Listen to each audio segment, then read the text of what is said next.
Gotta make sure my head pops up on the screen. Let me get this ready.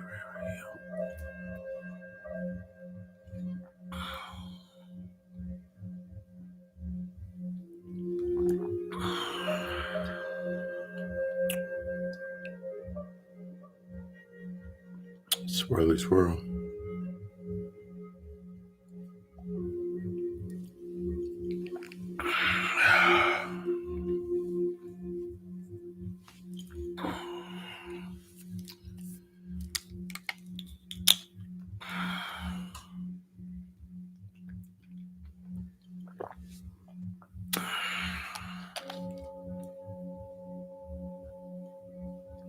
Greetings.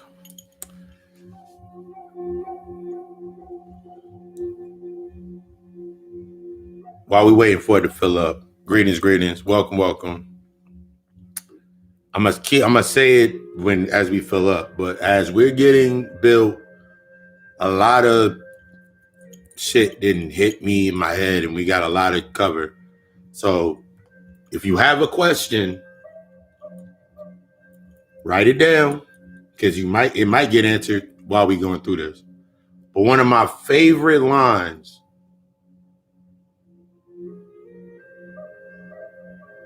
is from the Joker in The Dark Knight, when he was talking about plans. He said the politicians have plans, the cops have plans, you guys have plans. I'm just a dog chasing cars. And it made me really think about it. I was like, what he meant by plans is patterns. He didn't have a pattern. It was pure chaos for him.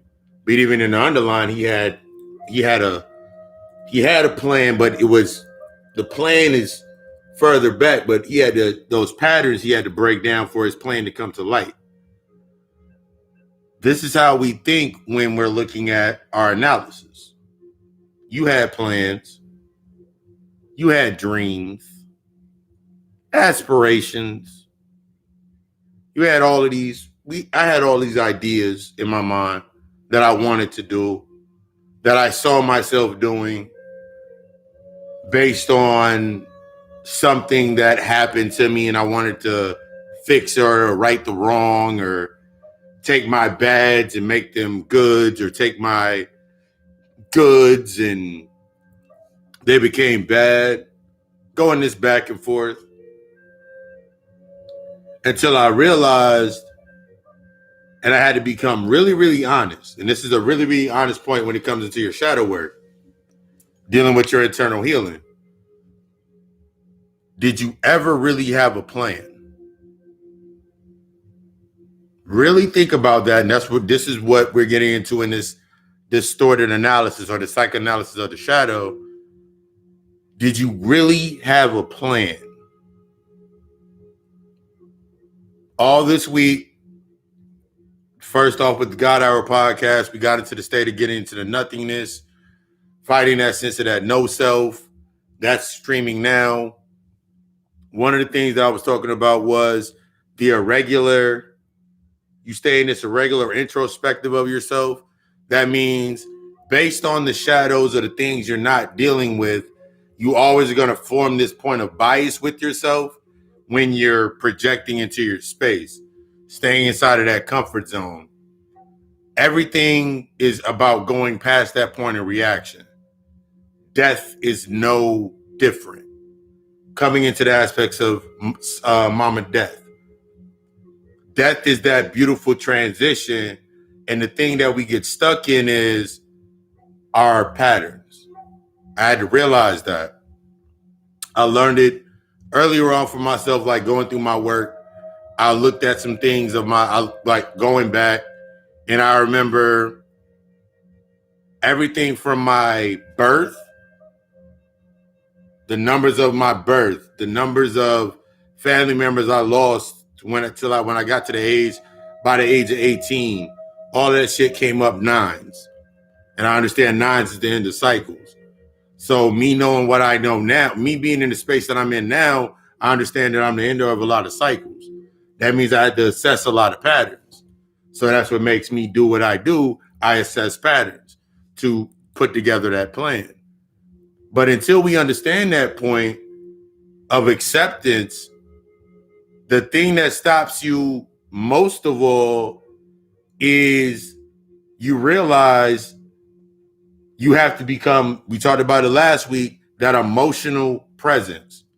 When you're triggered, it's emotional presence. It's forcing you to become present with your emotions. Going past the point of reaction, you can see how you saw yourself into that space, that simulation. Everything that's now in your shadows. And you have everything that can give you you have everything right now that can give you the truth based on your shadow. Everything that's in your space, you can go find that information and you can create your truth and you can keep living in that pattern. I'm not talking to the ones that are wanting to stay within the pattern. I am that destruction. I am that destroyer. That old paradigm was based on an old pattern. Ashe, ashe. That paradigm of your old self is based on patterns. Looking at your life now, think about the patterns that you have. Think about the sequences of events inside of your life. How much of it do you really have control over? And this is also what I was talking about. This is when I always get into that LLC mentality. Like, I'm not going to tell you that, hey, you got to go quit your job. I'm talking about taking ownership of your life, and you'll be able to understand the patterns of the byproducts of your life. It's your unseen that creates your space. It's your undealt with that creates your space. It feeds your space. And when it's time for it to end, that projection of light, that's when that death occurs. That transition, that point. A lot of things that I looked at from, I remember one time, I remember like when my pops first, I remember my father at that point in time, I said that nigga died. I remember my pops passed when he turned 33. There was a shooting. Nigga got ran off a bridge. Whole deep story. But he died at 33. Shit fucked me up. The last thing my pops told me to do, and I ignored the hell out of it, was he said, do not be like him. I spent the next 2.5 years.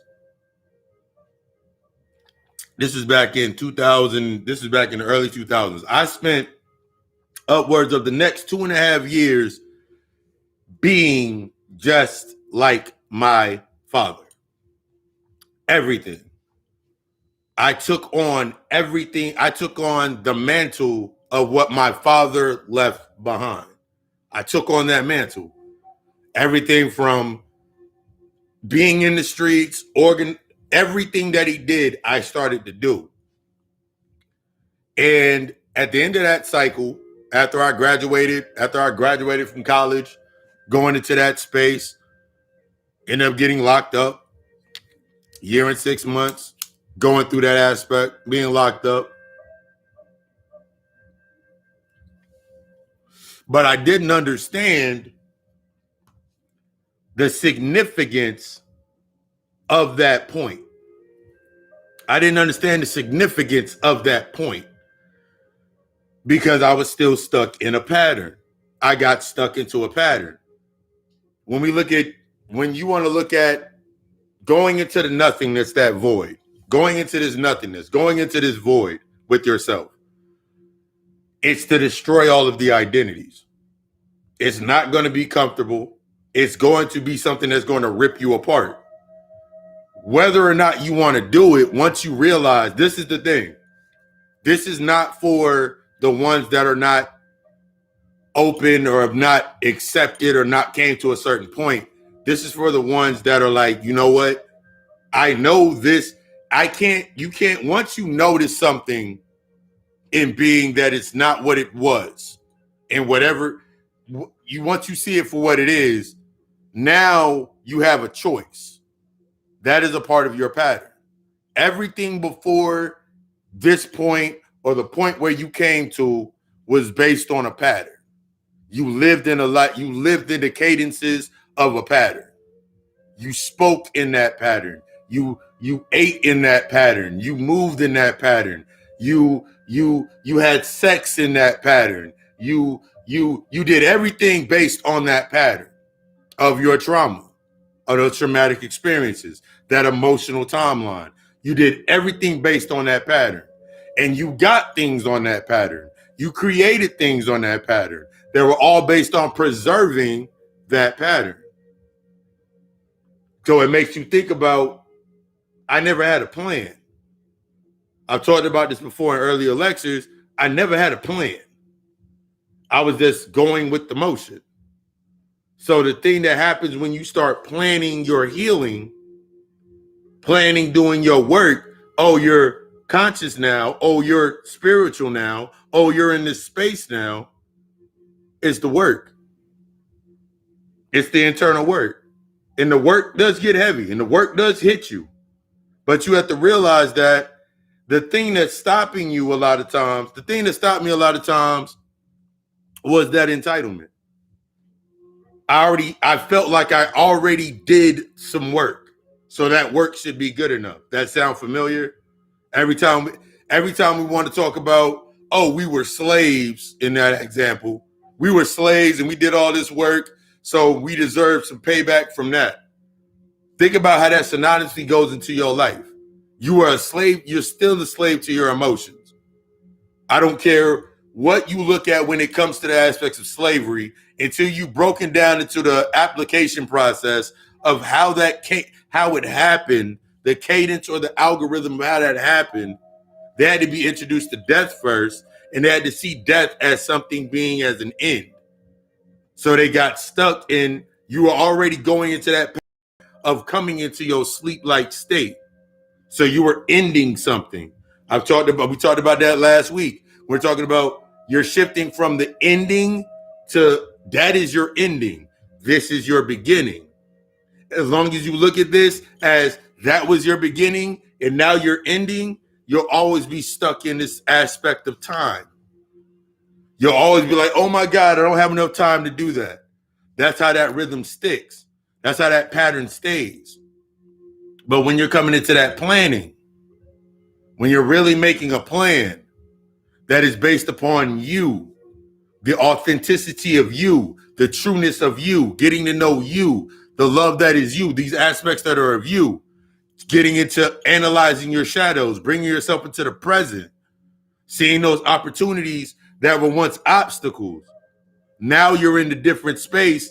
Now you got to face going into that nothingness. Blessings, blessings. You got to face going into that darkness with yourself. Because everything that you did up till this point, or whatever point you may be in your journey, when you realize that a lot of the shit that you did was based on your trauma, the traumatic experiences, the events that happened in your life, and you just been reacting to those ever since, you'll start to see how you created those ciphers. You created these spaces to experience those aspects. You just keep reacting to the experience, reliving the moment, reliving the emotional aspect, even when it's not there, because you're stuck in that timeline. I talked about that in last week's podcast. We talked about it a little bit last week when we got into those aspects of you living in that emotional pattern back from when it happened, whatever event happened in your life, all these events that happen, you're living through that emotional aspect. You're still living in that way. That identity still exists. You feel that need to keep doing what you're doing. It's not a plan, it's a pattern. I had to realize that I kept doing what I was doing because it was based upon a plan. It was based upon my patterns. It was based upon my habits. It was based upon my behavior. That's the only thing that made that pattern live. Everything else that was created in that space was based on how I wanted that pattern to live.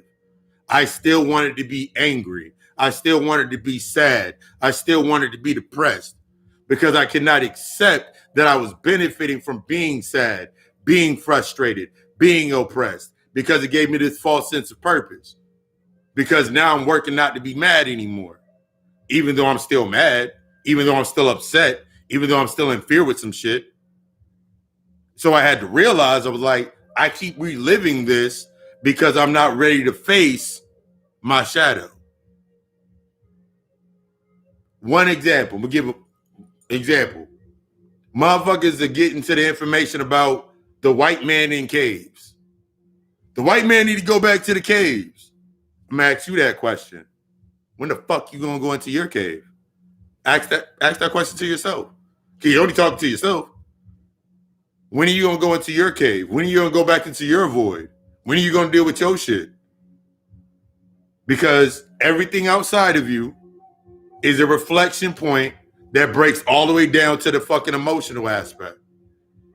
The furthest aspect of refracted emotion is the physical, is being stuck within the physical world, being stuck within the physical space, being stuck within material. So if I'm not governing my emotions, what would I need in my space to govern my emotions based on that space? Since I want to stay here. That what you don't want to deal with, that distraction of what you don't want to deal with. I want to stay distracted. I want to say I want to keep saying things are racist. I want to keep saying these things because it gives me a sense of my identity. Because I'm black in America. What the fuck does that mean? After a while, you start looking at these identities, you start chipping away at these aspects, and you're like, if I'm black in America, then I gotta feel this way. Then I'm black in America, then I gotta do it this way. Because, and then you start going back and further back into your space in your mind. I've only been doing it this way because my mom did it this way, and I don't want to do it like my mom did it, or I don't want to act like my mother. So then you getting triggered every time someone says you act just like your mother, or you get triggered every time someone says you act just like your dad. The first layer becomes, oh my God, I never knew my dad. My dad wasn't in my life. And then the second layer is like, if my dad was never in my life and I never knew my dad, how do I know I'm not acting like my dad? That's how you assess that pattern. They're saying it for a reason. It doesn't matter what they say, how they say it to you. It's why it bothers you. Why does that trigger you? Peace. Why does that trigger you? Why is that hitting you now? Why at this point in time, when you said you was the baddest and the hardest motherfucker, why is that hitting you now? Why does that trigger you? Why does that make you feel some type of way? Why do you still filter it the same way? Because you stuck in a pattern. The things that challenge you, challenge your patterns. The things that take you forward are based on that plan that you set, that goal, that routine. But if you're looking at everything still in that duality, good versus bad, antagonist versus protagonist, then you ain't going to be able to see your own plan. Your plan in your old contract. It's good to say that you're great. It's good to say that you're great. It's good to say that you're amazing. It's good to say all of these things. You're awesome. You're amazing. You're beautiful. You're a god. You're a goddess. You're a titan. You want to be a shaman. You want to be whatever you want to be. It's cool. But you got to accept the tests that come with that. I've talked about my deaths. I've owned my deaths. So I went through that whole process. I went through that shedding. That shit rips everything apart. But what it's ripping apart is everything based on the identity. As you're coming into this space now, you're ripping away the aspects of that old identity. That survival mode. You were in survival mode for most of your life. You think all of that just goes away? The thing that happens with a lot of people when we come into our patterns and we are assessing our patterns is you have to realize everything that you got based on that pattern. One of the hardest things to realize when it comes in to start doing your internal work and doing this internal work is realizing that it's not to keep things in the same cadence. It's not to keep that same rhythm. Because a lot of times we stay within that old fear rhythm. So we keep on that same pattern and then we keep saying that we made a plan. But your plan comes from your authentic self. I made an example. 3 years ago, 2000 and now 4 years ago, Facebook is a year off. That's one note. That's one thing that I noticed. Facebook is a year off. But in 2017, 18, I made a post. I was like, KL Nigus LLC coming soon. I did not know at that point in time what the fuck my LLC or my company was going to be. I thought I was like, because I started writing blogs and doing the podcast, I said, oh, I'm gonna do media and shit. I didn't know how deep it was going to get until now I come to the cycle of where I'm at now, where it created God called Alchemist. I remember saying that same cadence of thought when I said back when I was 8 years old, that when I turn 35, by the time I'm 35, I'm no longer going to be working I'm not going to be working for anybody. I'm going to be retired I'm going to be working as myself. Didn't know what the fuck it was going to be. Didn't know how the fuck it was going to happen. Set that shit, didn't even think about it. And now I'm looking at myself now and I'm like, damn, I'm in that space. Everything that you say, everything that you said has an experience point to it. Every thought that you said that you couldn't do or you weren't going to do or you don't see yourself doing, it's going to come up.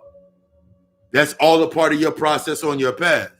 But if you only looking at a certain result, and when that shit comes up, because that pattern keeps you emotionally distant, you're not in your emotions when you're in that pattern. That's why you need things in your space to keep you reacting. That's the first line when you're thinking about the death. You look at it's a moment of transition, but based on that fear complex of that fear, that depression, the shit that you're trying to see yourself in that space. The truest aspect of it, I remember my uncle said this to me. He was like, when you go to a funeral, you see yourself in that casket. You don't see who's in that. You don't see who's in that box. You see yourself in that box. You see your emotional attachments inside of that box. You see the things that you're not doing in your life in that box. You see your life going to waste in that box. You see yourself going away too soon in that box. I remember sitting there, I was high, and I sat there for like 2.5 hours. This is back when I was like 16. I'm sitting there for like 2.5 fucking hours. Like, what? And I'm really taking that shit in. I'm really like trying to digest this. And I'm like, nah, that ain't true. I ain't seeing myself. Because now, this is in that aspect, you're still in the traumatic space. That affirmation, that mantra, that what was just said, it can't imprint. It can't set. Because my ego is trying to keep me in that comfort zone. My humanity don't want me to go that far. It wants me to react. It wants me to avoid. And even when you're reacting, whether you avoid, neglect, reject, whatever it may be, you're still acting. Remember, you're acting out. All you're doing is playing out the simulation of your own wounds. Your wounds are what you play out in reaction to whatever space that you go into. Take that thought process, and whenever it comes time for you to have to face your shadow or face an aspect of yourself, you'll neglect and put it off into something else. But guess what else has to happen on the other end of that? Now you need a protagonist to keep you avoiding it. Or now, basically, it's really an antagonist. Oh, I can't sit down and meditate for 3 hours. I can't sit down and meditate for 20 minutes. I got to go take my homegirl to work. I got to go take my homeboy to work. So I ain't got time to sit down right now. Okay, cool. Cycles back around. The emotion that you were now avoiding to deal with, the anxiety that led to the emotion that you were afraid to deal with, now has a new seat. So now that friend that goes from needing a ride to work goes to be a friend that needs a ride home from work. That friend that goes from needing a ride to work now has a bunch of problems that are going to dump on you into that space based on those emotions, based on neglecting something or avoidance. You created that cadence. You created that algorithm based on your source code. You know what you needed to do, but it didn't fit your pattern. It challenged your pattern. Your pattern keeps you outside of discipline. Remember, I've said that before. It's a difference between doing what you want and doing what you truly can. Doing what you truly want takes the sacrifice. It takes the true aspects of the suffering. It takes you embracing the suffering. It takes you embracing the sacrifice. When you keep doing what you can, you tell yourself you're going to suffer. You tell yourself you're sacrificing, but you tell yourself you're sacrificing the external byproduct. I'm sacrificing time. I thought you said time was an illusion. I'm sacrificing my money. I thought money was a byproduct of your emotions. I can't sacrifice. And then you keep going down the line.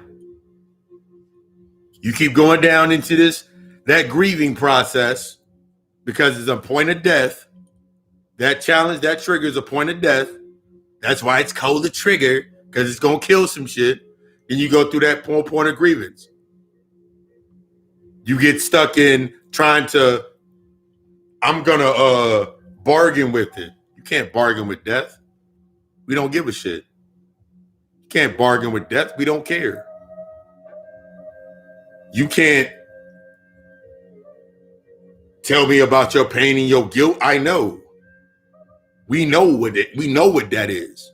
We know about your pains and your guilt. We know the algorithm to it. But we're at a point where we're outside of your comfort zone to deal with it. That's how you look at the aspect when you're thinking about death. When you're thinking about things dying off. When you're thinking about the transition of your life. The things that you must remove. You got to assess that pattern off top. If I'm not assessing my pattern, then if I'm not willing to look at my patterns, then how am I going to deal with my habits? How am I going to deal with my behavior? If I keep getting upset every time something challenges me, then of course I'm going to keep reverting back. I'm going to keep sliding. I'm going to keep in this illusion I'm sliding back to something. But you ain't sliding back to anything. The fixed point. Here's the aspect of the fixed point. Your shadow is based on the unassessed and the unlearned aspects of yourself, the learned behaviors, everything behind your shadow. In the center point is the fixed point, is the option. Now, from your option, you have a choice. You have the option the option is the fixed point. The middle point is the fixed point. That's your option. So based on how you deal with that shadow, deal with that event, deal with what you're dealing with or not dealing with it, you create your counter option. Your this condition. I'm gonna stay here. This is basically what you tell you. This is what we tell ourselves in order for us to stay within a space. I'm gonna do this, but only if this, and this happens. And if this doesn't happen, then I'm going to stop doing it. If I don't get to this point, then I'm going to stop doing it. If I do not get something that I've already based on my patterns, then I'm not going to do it. It's time to let that shit the fuck go. Let that the fuck go. You want to let go of everything else. It's time to let that shit go. Because all that's going to do is keep you creating the catalyst or the spaces that need to feed that space. You ever thought about it think about it like this.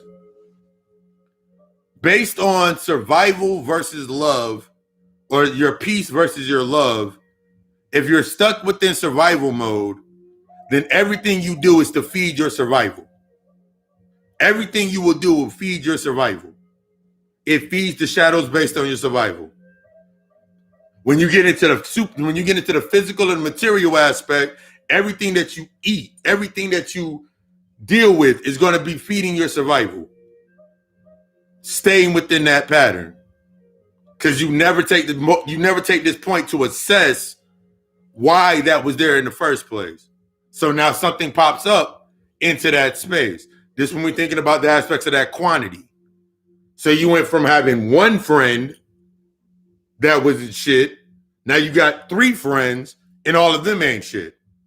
The quantity or the quality of what they are is so you keep existing inside of your space. I remember looking at my job and I was like, I had people I knew at my job. They were associated with me. But I couldn't for the life of me, towards the end of that cycle, with my last job, towards the end of my cycle, I couldn't for the life of me see them outside of that simulation, which was my job. And every time that I saw them outside of the simulation or tried to take them outside of the simulation, that was my job. Remember, the world is reacting to you. You're not reacting to it. Something happened that was not in my best interest. Something always happened that was not in my best interest. That was not in the best aspects of where I was at, where my true self. It was always based on my old self. It always made me react as my old self. It always made me avoid based on my old self. But that was a part of the process because that taught me that I had some residuals on my heart and my path that I needed to deal with. I'm creating a bubble because I've got something else. I got that bubble up there. It's a whole different topic we're going to get into. But now I got to look at my space in that mindset. So now I got to look at, now it's time to bring that to an end. Now it's time to transition. Now it's time to die. The last conversation that I had with my brothers was at a bar. We went to a bar restaurant. We sat there and I literally didn't even realize I was doing it at the time, but I gave them the new boundary or the new orders. I gave them the new orders. I had that uncomfortable conversation. I gave them the orders. Yo, let me know when you want to start talking about your food truck. Let me know when you want to start talking about this. Let me know when you're ready to do this. I have not had a conversation with them since. I haven't had a conversation with them since. I haven't seen them since. Not even in the sense of, not from a sense, and remember, it's not from a sense of avoidance or not talking to them, not dealing with them. It's just that now my pattern, my new pattern that I've created based on my new plan and my new routine, it doesn't fit that because now I'm actually making a plan. So now I can adjust. I allowed that. But the levels to that layering to get to that point was seeing myself in each one of them. See, this is the point that a lot of people this is that point past reaction where you got to see yourself in other people. And you got to understand that code of seeing yourself in other people. Your balances, your antagonist, if it's an antagonist or a protagonist, if it's just like you. I say this almost every week. If it's in your space and you react to it, it's a part of your frequency. If you react to it, get angry to it, the same old feelings, same old shit come up, something that you got to assess. You got to hold, I'm going to give a couple of examples.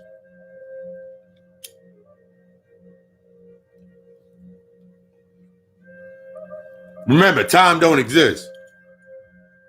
Remember, you created your thoughts and you want to see the experiences of those thoughts. So you want to see the experience of that path. So let's say you got a homegirl and she belongs to the streets. She has no self-worth of herself to herself or the quality of her life in that space. So you got a homeboy that don't see the quality of himself in his life. That's you. That's you. Remove the physical shit, what they're doing. If they holding themselves out or whatever they doing, they jumping from crib to crib, whatever, nigga to nigga, bitch to bitch, whatever that is, cut that out. That's you. I'm going to let you know how that's you. The same way, in the same aptitude that they created these spaces based on the value of themselves is based in the same way that you set the tone in the value in yourself. Let's go deeper, you have the complex that you are the independent, or you are the real nigga, or you're the baddest bitch, or you're the boss. Bosses need employees. The independent needs dependence. So the way that they act, the way that your employee is acting is in direct correlation to how you need your energy. They are your antagonist. In order for you to stay pro whoever the fuck you are in that identity, they got to stay that way. You'll never understand it because you don't want to see yourself in that space. Because it boils all the way down to the neglect, that emotion, that wound that you don't want to discuss. It goes all the way down to your worth, back to something that happened to you when you were younger. And ever since you saw that point, you never could put your full self into a space of that same position. You never wanted to see yourself like that again. So now you created these multiple experiences, or these multiple levels of thought for you to see what it would look like if you went that way. You went that route. So now you trying to save them in that negative sense. You're seeing their negative, but you're seeing yourself helping them is in a positive sense. So you stay within that space. That's what keeps you charged. That's what can keep you in your avoidance. You're in the realm of your avoidance. You're in the realm of your neglect. You can stay in the realm of your rejection. You stay in these realms because you stay in the patterns based on your conditions. Because you don't see, okay, but if I keep doing this, and then I just keep blaming this, because you stuck within that pattern. Every time that it comes up, y'all have an argument, whole conversation, whole arguments. And now you saying, I know how to talk to them, or I know how to deal with them. No, you don't. You know what pattern. You know the cadence to the pattern. So now when you start really, because this is what happens, when you really start dealing with yourself, the more and more serious you start taking your internal work, the more and more that shit's going to start benefiting you in the best way of authenticity for you to become better. Fuck the feeling good shit. Because you're not going to feel good in the beginning aspects or the beginning steps. You ain't going to feel good. When you feel good, run. Keep going forward. Keep pushing. When you feel comfort, keep pushing. When you get to that, just like going, like I always use the gym as that aspect to build into that. When I go to the gym, I know when I get comfortable with a set of weights, or when I'm doing a rep and I get comfortable in that set of weight, now my mindset is I gotta go up, not go down. I gotta increase. That's the same way you look at your entire space. But based on your patterns, when you're doing good, you decrease. When shit's not going your way, you decrease. Or correction, when shit's going fine and dandy, you decrease. When shit's not going your way, your emotions rise up. You're triggered. Because that's an unassessed space. That's something that you haven't assessed. That's something you ain't learned yet. When you're brought to that new challenge, man, I don't want to do that part though, man. If I go do that, then people gonna look at me like I'm okay, let them think what the fuck they need to think. This is not about you being right or wrong. This is not about you winning or losing. You got to get out of those points of that duality. What the fuck are you trying to win based in the physical or the external standard? You're still trying to win the award that you're trying to win basically in reliving through your traumas, you're trying to win the award in hopes that whoever initiated that traumatic event, that you can give them that reward. That's basically what it looks like when you're stuck within this path with yourself of avoiding that death that you need to avoid. You want to be able to sit there with the trophy and be like, see, if you did everything I'm doing right now, you could be holding this. That ain't what the fucking, that's not what this shit is about. If you do it like this, then that's not what this shit is about. That's not what this shit has ever been about. One of the biggest things that I had to learn with myself was, before I came into the space where I'm at now, was I had to let go of that identity, that savior identity, that waiting identity. Because I had a big identity based on acceptance, that I would stay within a space, and I would stay, in order to stay within that space, I had to stay avoiding those cadences of myself and avoid those deaths so people could see me a certain way. Remember, the world's reacting to you. You aren't reacting to it. This shit is reacting to you.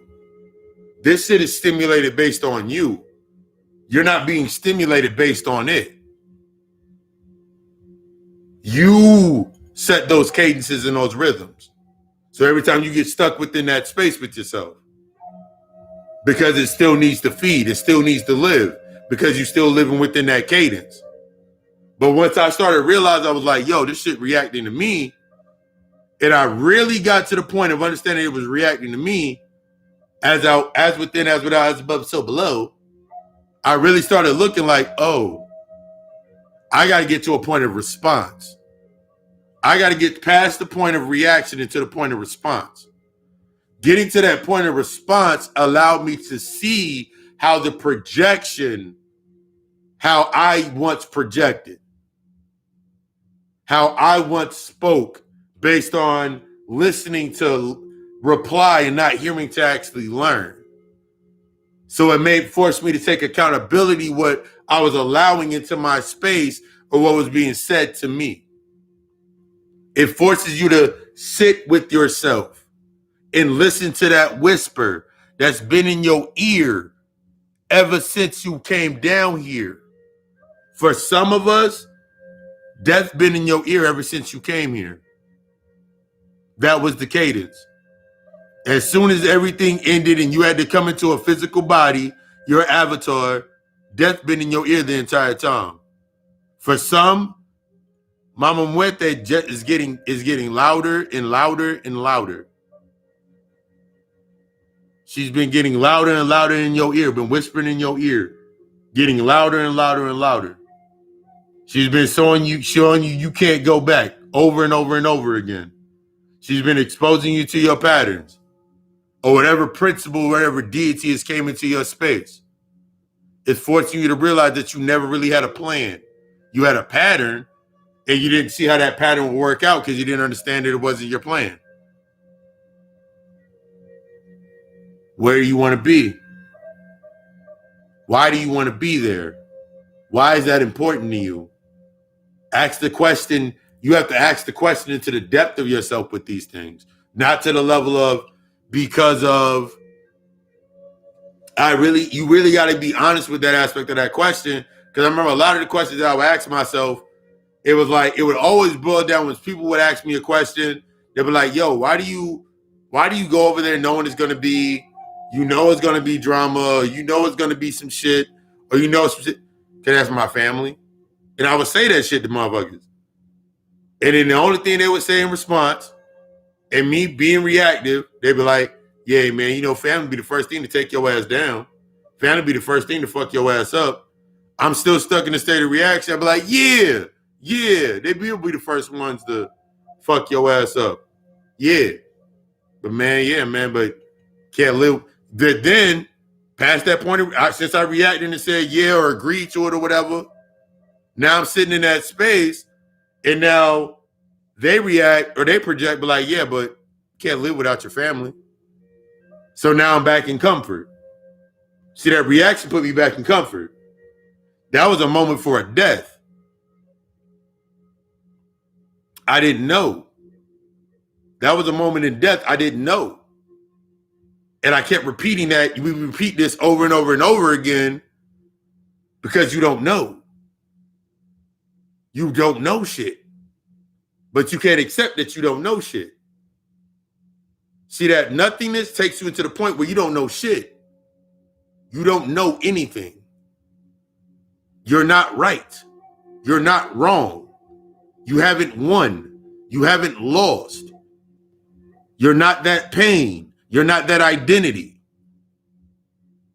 That's what it puts you into that point when you got to realize you got to go into that darkness and start analyzing those shadows that brought you into that point. This is when you start realizing that I'm only feeding.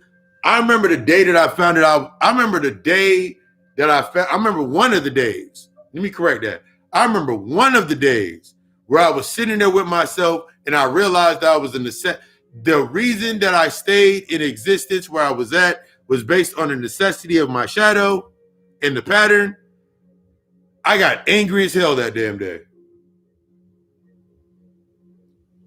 I got angry as fuck that day. It took myself off the fucking ledge. 1 second.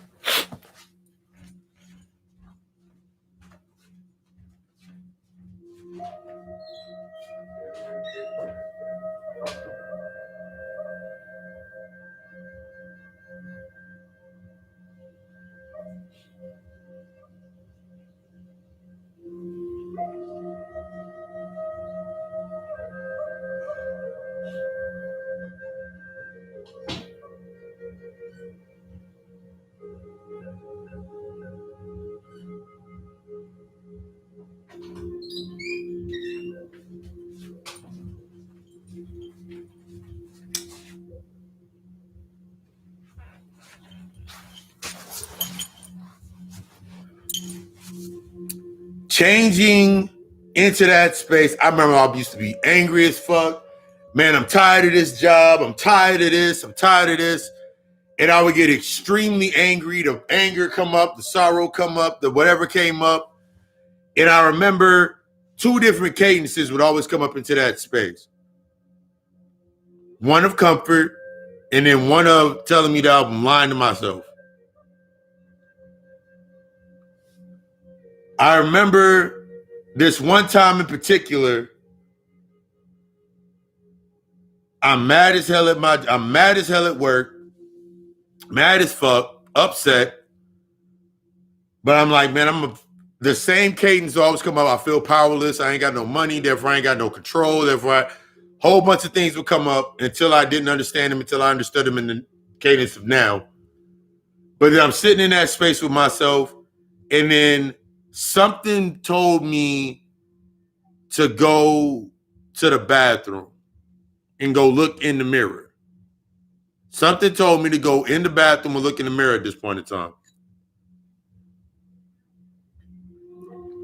And I remember sitting and looking there in the mirror, and I'm like, I literally was telling myself, I just gazed into the mirror, and I really was telling myself that I'm lying to myself. I had to get to a point past reaction to tell me that I was lying to myself. This point in particular, I was at a job, I was working 2 jobs at one time. I had no place to go. 2 jobs, trying to maintain these 2 jobs. And what happened prior was I'm sitting there and I did this excellent job at this job. I was like going hard at this fucking job. Like motherfuckers had called out. So like it's my first time working like these multiple stations. And I'm sitting there with myself and I'm like, the manager, she come to me, she was like, I could have sent you home or fired you for forgetting this. You missed the drop on potatoes. And I'm sitting there, I got mad, went to the bathroom, said I was lying to myself. My trainee, she looked at me, she was like, don't let that get to you. I already had the conversation, I was lying to myself by staying there. What am I trying to maintain? What am I trying to prove? So I left. I made the decision and left. That decision, I ended up going back to my other job, lost the other job. That pattern or that event that I went into, that decision that I made that was based on not knowing, outside of my comfort zone, out trying to maintain that identity of trying to be this individual, trying to be this what I needed to be in that space. Walking away from the fear of motherfuckers judging me and rejection and still battling acceptance. At that point, I accepted myself. That is not in value to myself. I didn't know what the fuck I was doing at this point in time. But now that I look back at him, like, that was a point of death. That was one of those many points of death in the transition. That transition led me into other shit. Other things that I created. Now, this is the key. When you're letting go of these aspects, when you're basically reeling in these anchors from our shadows, when you're reeling that anchor in, all you're doing is making that shadow mobile. All you're doing is making those emotions mobile. So you still have to assess the path that these shadows are now on as you bring them to the present. A lot of times when we're assessing our shadow, in the early aspects of assessing our shadows, these points are the things that keep fucking our heads up, because we can't imagine if that shit moved forward. But think about it like this. The unseen creates my space. The things I haven't dealt with create my space. They create the functions and the necessities inside of my space. So it's not about me not being able to imagine it. It's about me accepting. This is the accepting aspect. This is me accepting this is what I have to deal with in order to move forward. That's breaking a whole entire pattern. That's facing your shadow. That's really sitting there with it. No one is, instead of going through this sense of entitlement that because of the things that I've been through, I deserve this, this, and this. So you get stuck within the cadences with yourself of time. You get stuck within the cadence of, I did this much work at this many hours, so I decided to get paid this. Because that's what you break that shit down to anyway. You're going from employee to the manager to the boss to the owner of the fucking company. When you're not dealing with your internal shit, you are an employee. You're an employee at your own corporation. Your shadow is the CEO, the CFO, the chairman of the board. They run the board. Your shadows run your board. In between that shadow, in between you dealing with your shadows, and guess who's always there? Sitting right there at the heart space. Mama Death sit right here. Baron Somni sits right here. Papa Legba sits right here. All of the crossroad entities and the ones that take you into your death sit right here at your heart. They sit right here at the path. That beautiful death. Releasing that identity. Going into that void. Having that new conversation. Really speaking from the aspects of what's on your heart. Really learning yourself. Sits right here at the void. But if I'm not willing to face this, then my shadows are bad. Then everything that governs me in my emotions, they're bad. They're not good, they're bad. So I get stuck in good and bad. Remember, that's the medium. That's your medium. We want to talk about mediumship. That's your medium. This is your mediator between your physical and your mental into your ethers. But if I'm stuck down here, worried about looking down here, this shit, I'm gonna keep pulling my heart down in the bullshit. I keep running my heart into the bullshit. I keep taking everything that's coming in, keep pulling it down.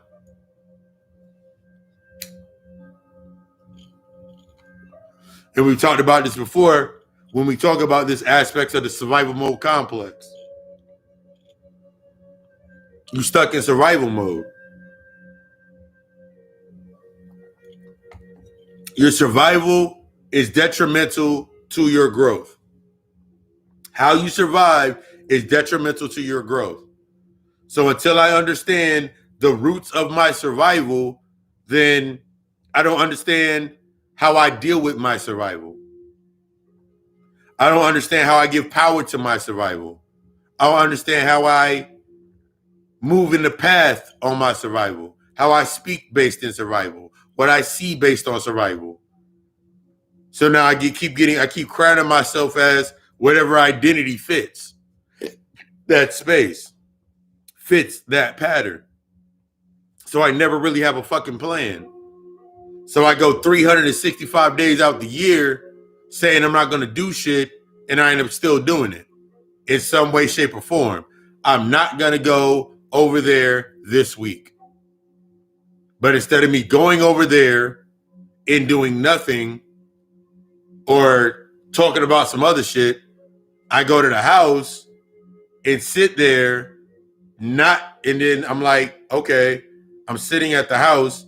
I'm in this isolation. What am I doing inside this isolation? If I don't go over there into the real world, I'm going to look for it on TV. I'm going to go look for the reason on TV. I'm going to look for it in the music. It's always going to pop back up. The reason that you go over into that space anyway. The reason that they exist anyway. So this is when we start looking at these dynamics from the friends, the family. This is when you start evaluating these aspects and assessing these points, because these are the points or the impurities inside of your shadow. When we talk about the impurities, the things that got to be burned away, these are the impurities inside of your shadow. These are the guilts inside of your shadow. These are the guilts. These are the emotional wounds inside of your shadow being shown to you in front of you. You got a problem with one of your friends, and you got a problem with somebody when it comes to the basis of their self-worth, and they're making a plan based on the purpose of their self-worth, their value in themselves, them knowing themselves. You get so irritated that they don't listen to that point with yourself. But now you got to ask yourself that question. One, why do I keep reacting to this? Why is it bothering me? What about my self-worth allows me to react to this? Because it's easy to call a motherfucker toxic. It's easy to call a motherfucker toxic. It's easy to call a motherfucker an energy vampire. It's easy to call a motherfucker a succubus. It's easy to call a motherfucker an incubus. It's easy to call these motherfuckers these damn titles. But until I define what that is within inside of myself, that shit'll keep coming into my space. No matter how big or how small, it's all about how much I'm willing to deal with to stay within that space. So I go from friends that were heavy into avoidance and heavy dealing with drugs and shit to friends that are still heavy in avoidance in the underlining, but now they're working out at the gym and they're reading and they're studying, and now I'm stuck in there. Now I'm in the Morris systems and all these other systems as an example. And then I go from that space, I create an identity in that space, and then that shit gets tiresome. And then I create another space for myself where these people are doing this, this, and this, but they all still avoiding some shit. See the pattern? You stuck in that cadence of avoidance. You stuck in that neglect. You use them to neglect yourself. Things that you know you need to have a conversation with yourself about, you'll go find a place to neglect yourself. Remember that instance in your mind where you stay in that cognitive distortion where you magnify everything else.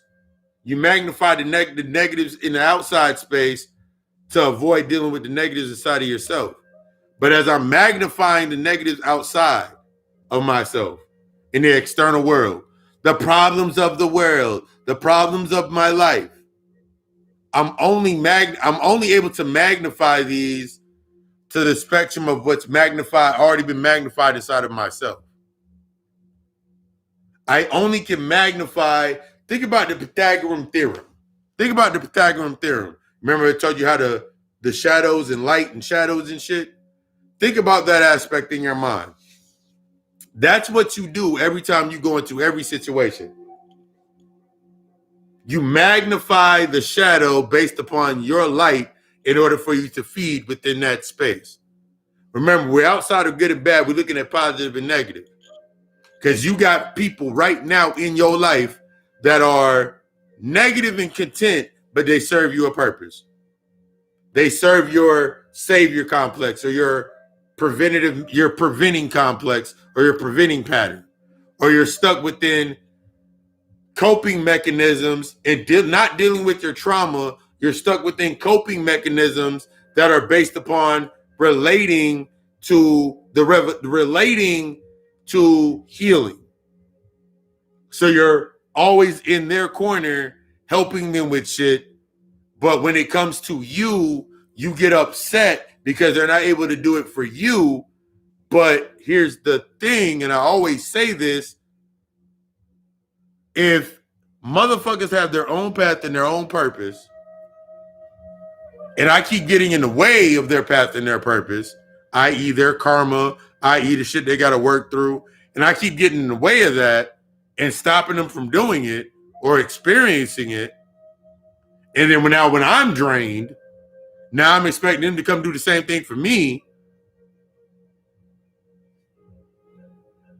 How would they learn to help me if they're a reflection of me? Go deeper to that aspect. The only thing that they can refill into my space is the negatives. The only thing they can fill into the space are the negatives that are based upon serving the purpose of my comfort inside of that space.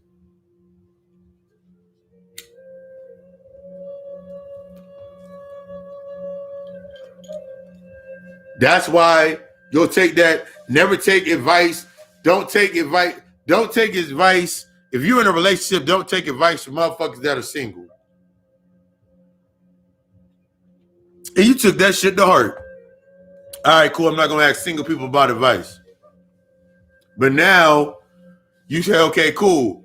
If I don't take the advice from single motherfuckers that are bitter, that are upset, that have their own traumatic wounds, the wound is still present. The wound is still present. So guess what you're going to do? You're going to find relationships that have the same fucking wounds present. Because it keeps you in the pattern. It keeps you comfortable. It keeps you acting the same way. It keeps you it keeps you using your habits and staying within that space. But the moment you go to over here, and you talk to somebody that's not going to go through bias, that means they're going to give you exactly what you need to hear.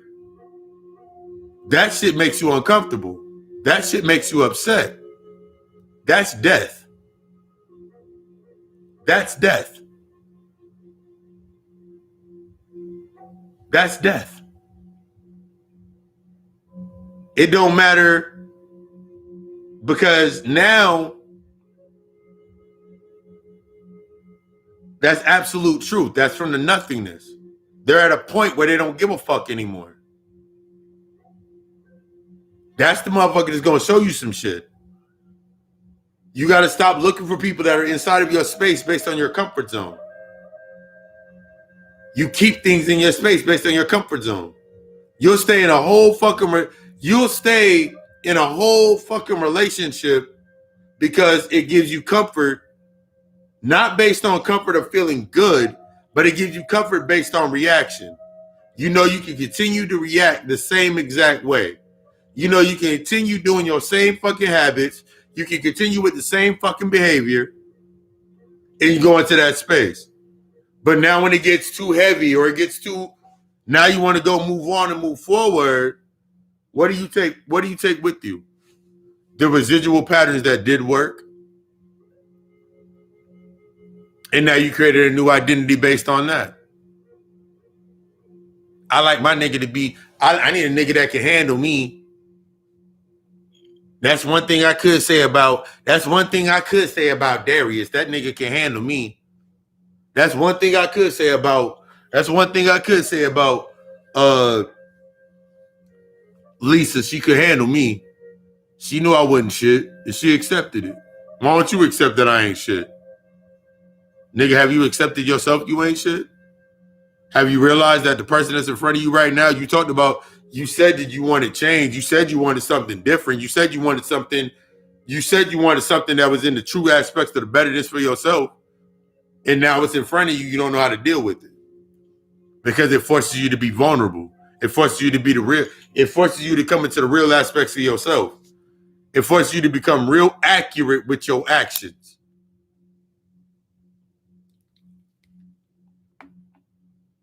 But your pattern is defeated the same way you've been feeding everything else. I remember going through these points in time where I was always trying to feed myself based upon the necessities of those fucking shadows. My basics.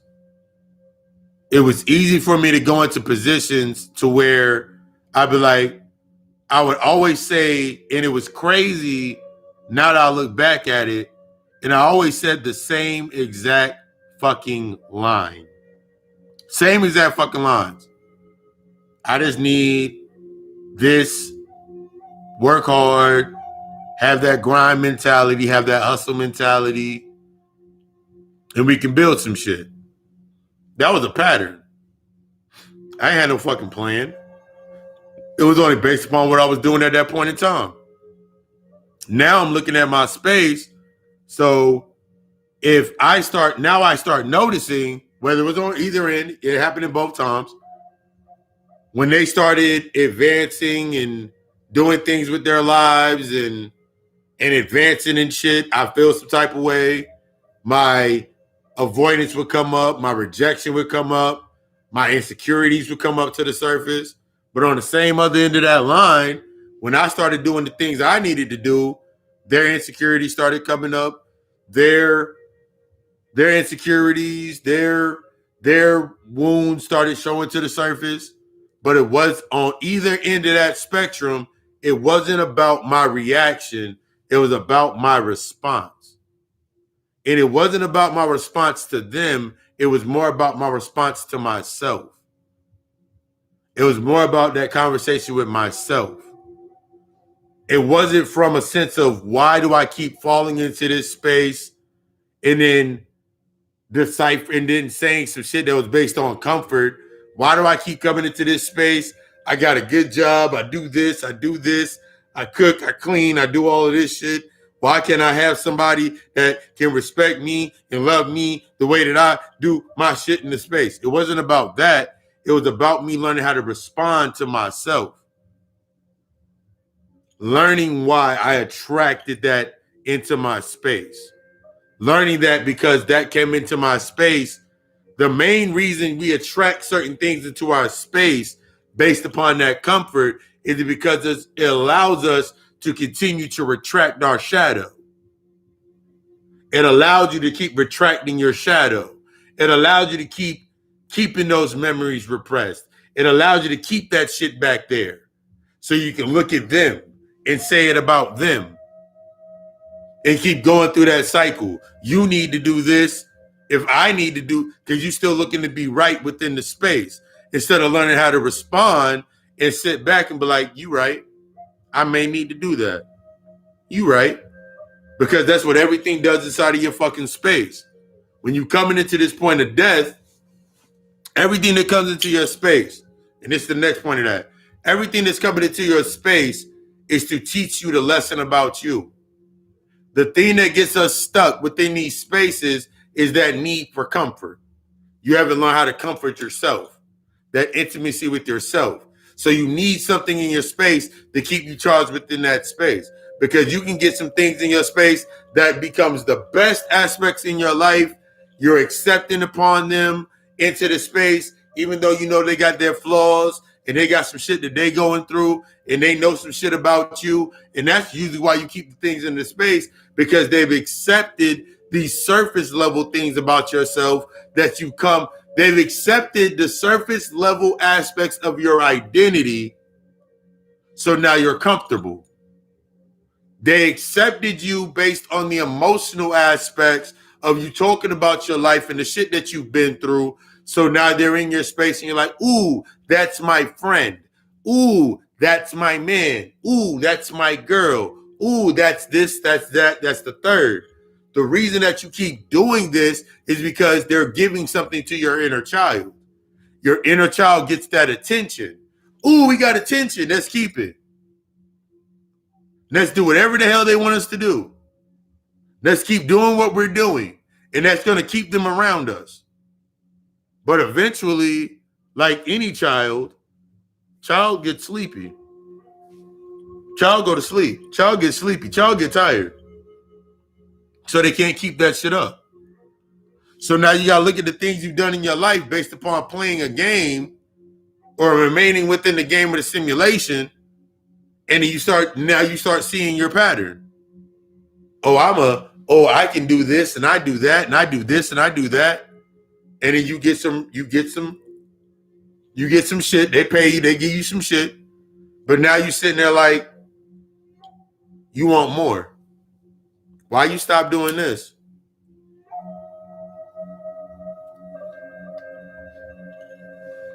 We used to do this. Man, we used to be mad cool. But now it's like we don't even connect anymore. Because the common point isn't there anymore.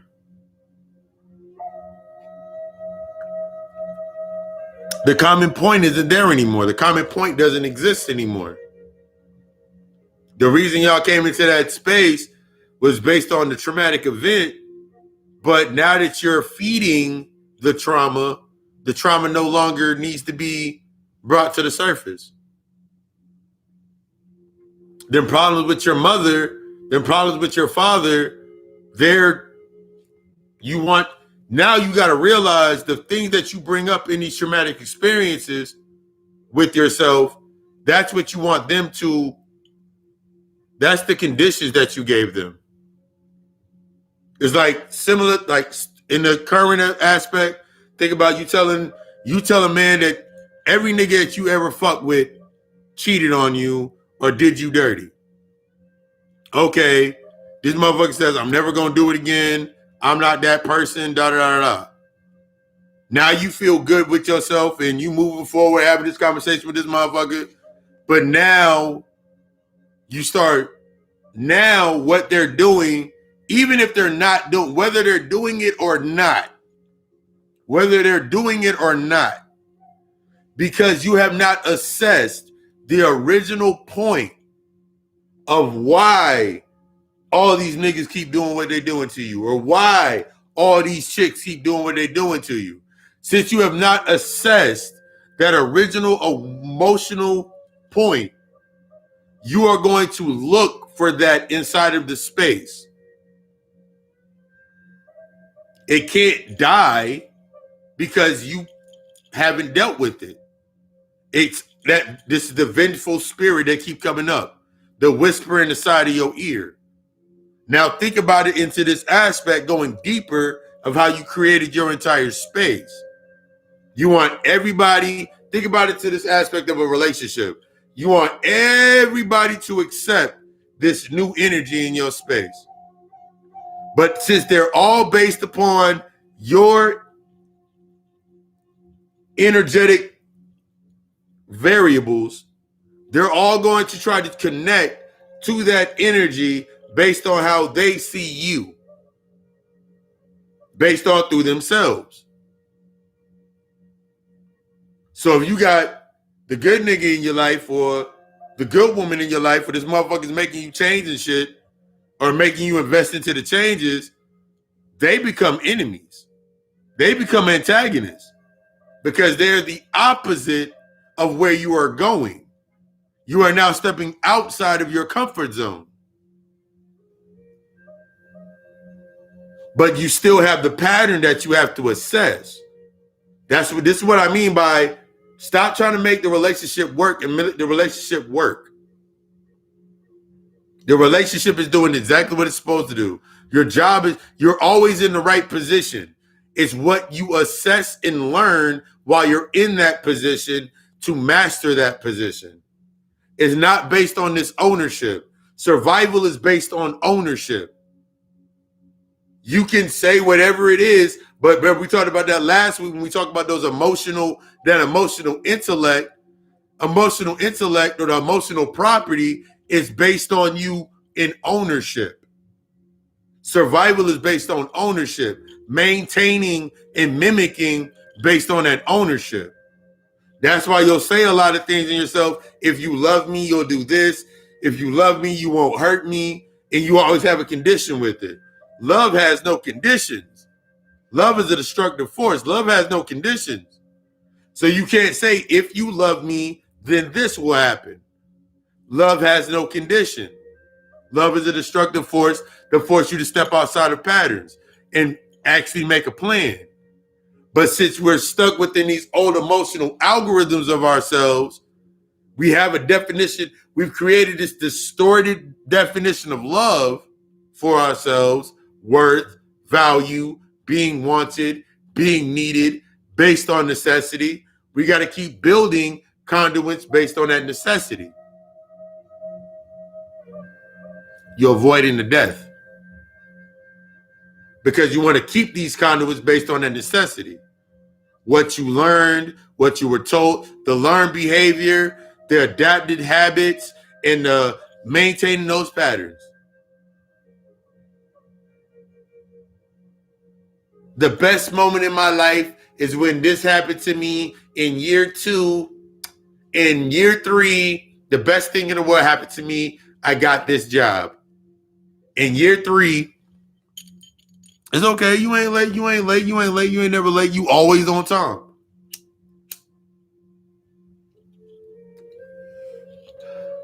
The best thing happened to me 3.5 years ago. And now you've been living out that moment ever since. Whatever emotional stop came into that point, you've been living out ever since. I want to have that again. So now you're chasing that feeling. You're chasing that feeling of that emotional dialogue to stay within that space. So now, let's say this year you went, no, let's say 3.5 years ago, you went on vacation with your homegirls or your homeboys. Nice little avoidant vacation. The next year, you didn't go on vacation. Y'all had a party. Okay, cool. Had a party the next year. The next year, y'all didn't have a party. You were in a relationship, so you didn't have a party. But you went on vacation. The next year, you weren't in a relationship, so you went back on vacation. So the next year, you do this. And the next month, day, year, whatever the fuck it is. You're doing that because it's a pattern to keep you in avoidance. If I keep filling the space with things to do, then hey, I don't have time. I ain't got time to sit down with myself. Before you know it, I've said that shit before. Whether you are 30 or 20, if something takes 4 years to complete, whether you do it or not, you're still going to be 4 years older, regardless. The thing that stops your plans is the pattern that you have to assess. The thing that'll stop your plan is the pattern that you have to assess. That pattern leads to your death. That pattern will always lead you to your death, your downfall, your decline. Even in the most highest point, it's still going to lead you to a point of decline. What are you going to do when the pattern is over? When you run out of road, what are you going to do now? You're going to stand there? You're going to stand there in comfort to complain? My life's not where it needs to be. I'm not happy. I'm sad. I'm depressed. You were already that. I'm insecure. I didn't waste so much of my life in this situation. You were already that. You're just now at the point to where you're seeing it. There's the box. There's the box. There's the coffin. There's the ground. There's the coffin. There's you seeing yourself in it.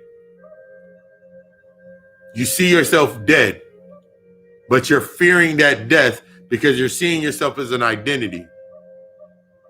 You like the fact that every time you come to an ego death or you come to that death, everybody says nice things about you.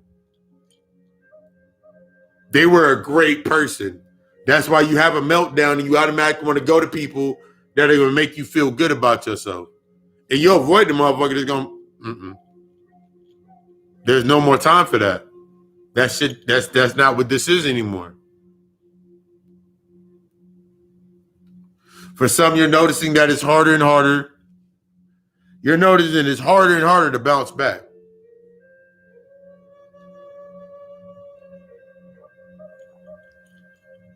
It's harder and harder to bounce back. I remember when I got to a point where it was harder and harder to bounce back. I remember shit would happen at my job. At my jobs, it was harder and harder for me to bounce back. It was harder and harder for me to go to the job knowing what I knew about myself. It was harder and harder for me to maintain the relationships based on what I learned. But it was different this time because I was doing more internal work. So now the way that I maintain that relationship based on the avoidance or the neglect or whatever aspect, it didn't exist anymore. They look different to me. They look sick. They look sick. They look scary. And for me being a whole fucking seer and I see energy, when I look at them, I'm like, they don't look the same. The more I started seeing myself as what I was, is the more that I started seeing them as what they were. The less that I start projecting based on reaction, the more and more now they would try to project based on reaction to try to get that same reaction. But I wasn't reacting the same anymore. I just go on about my day. I just go on about doing what I needed to do because I already set my new plan. I had my new routine. I already went through the no self. I have my new pattern. They didn't fit the cadence to that pattern. This is what happens a lot of times when we're going through our healing process and we're realizing ourselves, we're taking ourselves seriously, we're coming into this space with ourselves, and then you start looking at things everything changes. The way that you used to feed no longer nourishes you. You keep trying to feed the same old ways, the shit ain't gonna nourish you anymore. Now, instead of it happening the way it's like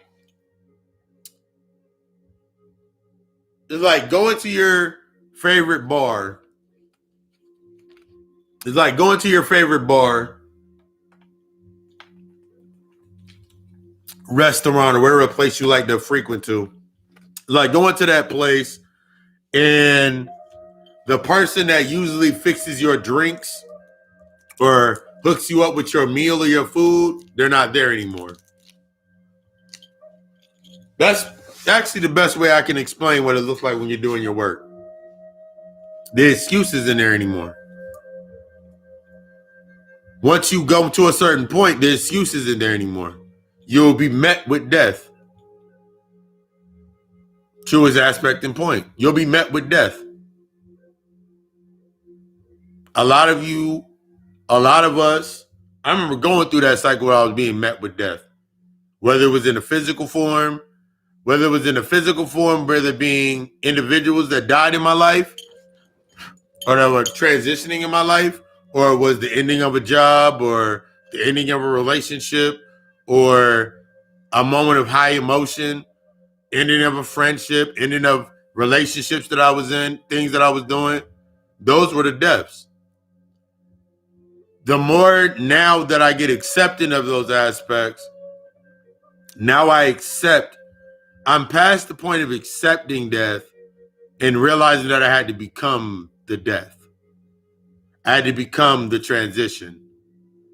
In order for me to remain in a state, in order for me no longer to have to hold on to the label of saying, "Ooh, I'm dying," I no longer wanted to be dying. I knew I had to be dead. Because being in that death state it forced me into isolation. It forced me into the isolation. It forced me into my learning. It forced me into that discomfort. As long as I was always saying I'm going to do some shit, I noticed that I wasn't going to do the shit. I would put it off over here. But then once I realized that I was already in the space, everything would trigger me even more. I couldn't avoid the triggers anymore. For me, going through my shaman, through my journey as unlocking my shaman aspects, a lot of my mantras were, there's no going back, fuck this life. It was a lot of things that I heard. I put it like this. Back in 2008, I went through a heavy metal phase. I went through a death metal phase.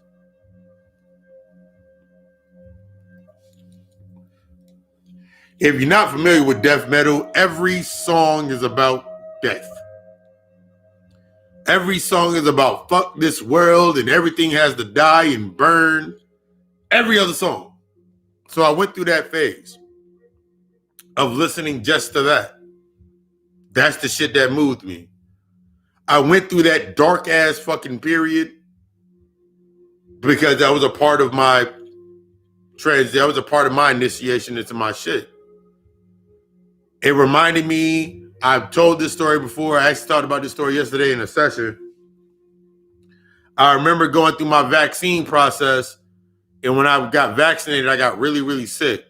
I remember all the times I look back at every one of my literal separations from this world. I look back at every time that I literally separated from this. I separated from the illusion. Wasn't here no more. For 2 minutes or more, I wasn't here. So coming back, or coming into realization, I was like, oh, that's what I'm supposed to be doing. Every time I went through that period, the voice got louder. You see, when you're going through your path, you go from literally signs and symbols and numbers and the physical world augmenting and things of that nature. And then you go to a point to where you actually hear it. You actually start going into spaces where you start hearing the things. I remember one point in my transition. I remember I was riding down the street, going through some things. I remember this old woman was in the street and she was like standing in the middle of the street, and it forced me to slam on my brakes. And I remember she walked up to my window and she was like, later on I found it was like the crazy lady but like she came to my window, she tapped on my window. There was no fear in me. I lit the window down, my heart beating fast as fuck. But she was like, she said, you're protected and it's time. I rode for the next 4.5 hours wondering like, what the fuck? And that was like 10 years ago, about 10, 11 years ago. I didn't know what the fuck that shit meant. I was like, bitch is crazy. It's the middle of the fucking night. Why are you out in the street like that? I'm looking to try to rationalize it from the human aspect. You see, when you're going through your processes and your internal work, you're removing the human aspect, what you knew, your thoughts. Why can't it be this and this? Because they're the same. Why can't it be this or this? Why can't it be good and bad in the world? Why you're going from why is there good and bad in the world to why is this considered bad to why this is considered good? And then you keep going up and you're like, that wasn't good. It had a negative effect on me, but it taught me some shit. And then you start looking at your positives like that wasn't positive. It was a positive feeling, but it didn't give me something. That's you making your transitions. This is you stepping through the periods of your transitions with yourself. This is you making that shift. This is you, but you have to let go of something to learn it. That identity that you maintain has to be let go of to learn that lesson. The old you does, put it like this. Take this thought in your mind. We talk about ancestors. We talk about our ancestors, both known and unknown, and they being a part of you. You get to a point, somebody transitions, they're an ancestor. They are a part of you. The things that you see in them, well, I was talking about that coffin that's in front of you, that thing that you see in them, the things that you see about them, or you want to talk about with them, are the things that you're talking about with yourself. It was too soon. It was too early. They were good. They were trying to maintain their life. They were trying to do this, this, and this. What about you?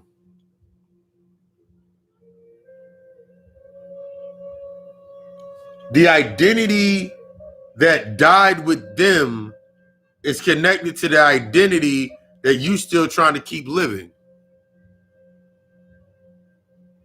It forces you to sit the fuck down. That this grieving process that you go through from overeating or overindulging, overindulging, trying to find comfort, to underindulging, looking at your worth. It leads into your guilt and your pain and all the shit that you've done. It forces you to sit there with that fucking pattern. Peace, peace. It forces you to sit there with that pattern. But you scared to look at your pattern. You still want to keep that biased on it. They want to do this. There's no they outside of me that is greater than me.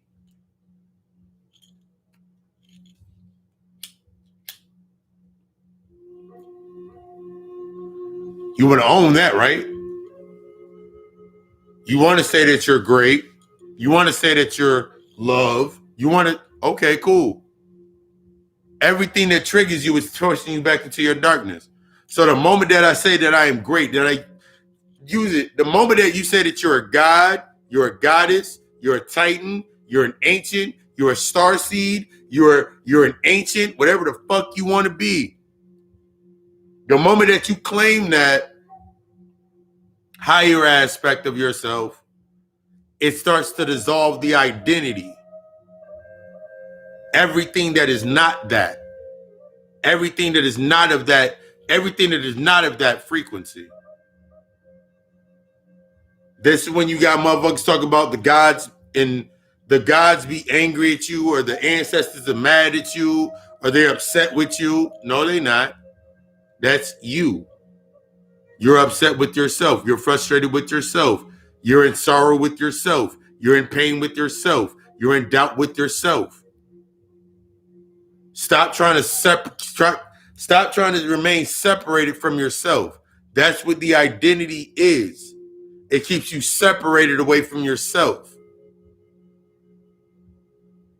That's what your job is. It keeps you separated away from yourself. Because everything that you created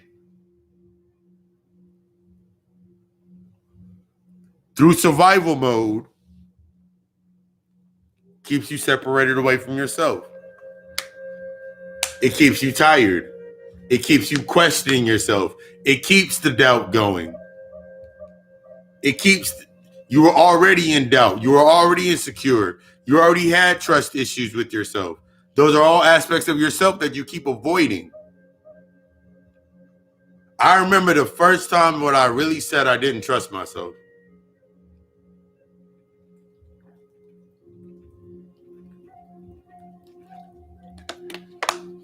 I remember the first time when I said I did not trust myself. That shit sent me on a downward spiral.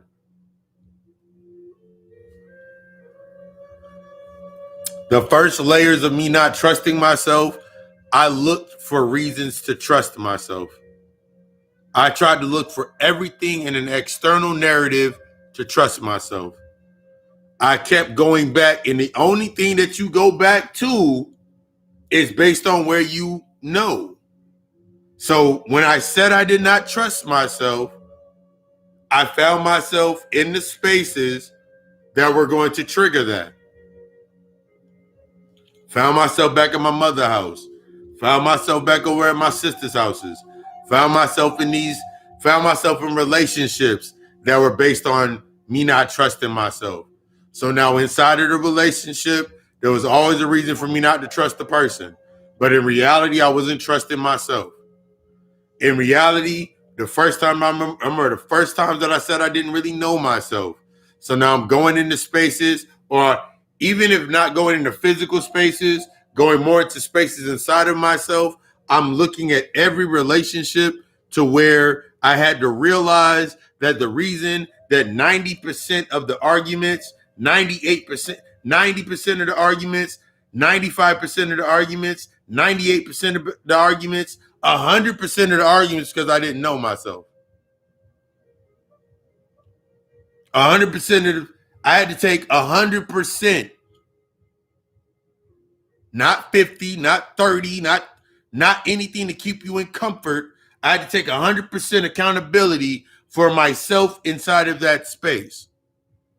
Because if every time I'm in the space and I can say I don't trust that motherfucker, if I can look inside of the space and I'm looking at relationships that I was in, and I can say I do not trust your homegirl, or I do not trust that nigga that you said is your friend, I had to accept accountability inside of myself that I did not trust myself.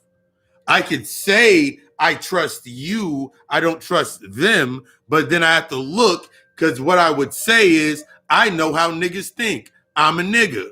So automatically I'm telling myself there's something about me I don't trust.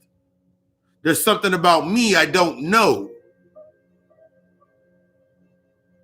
This is you getting in depth with your work and allowing that shit to tear your ass down.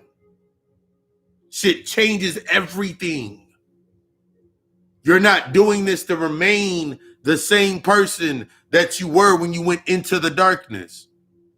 If you keep going into the darkness, put it like this. If you keep thinking you going into the darkness and you keep coming out the same, you're not going into the darkness. You standing at the door. You standing at the doorway of the cave like, ooh, it's dark in there.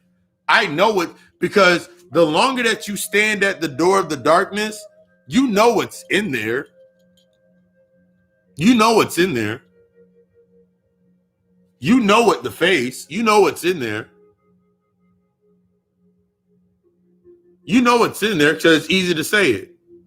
I know I have some issues with my mother I need to deal with. I know I got some issues I got to deal with my father.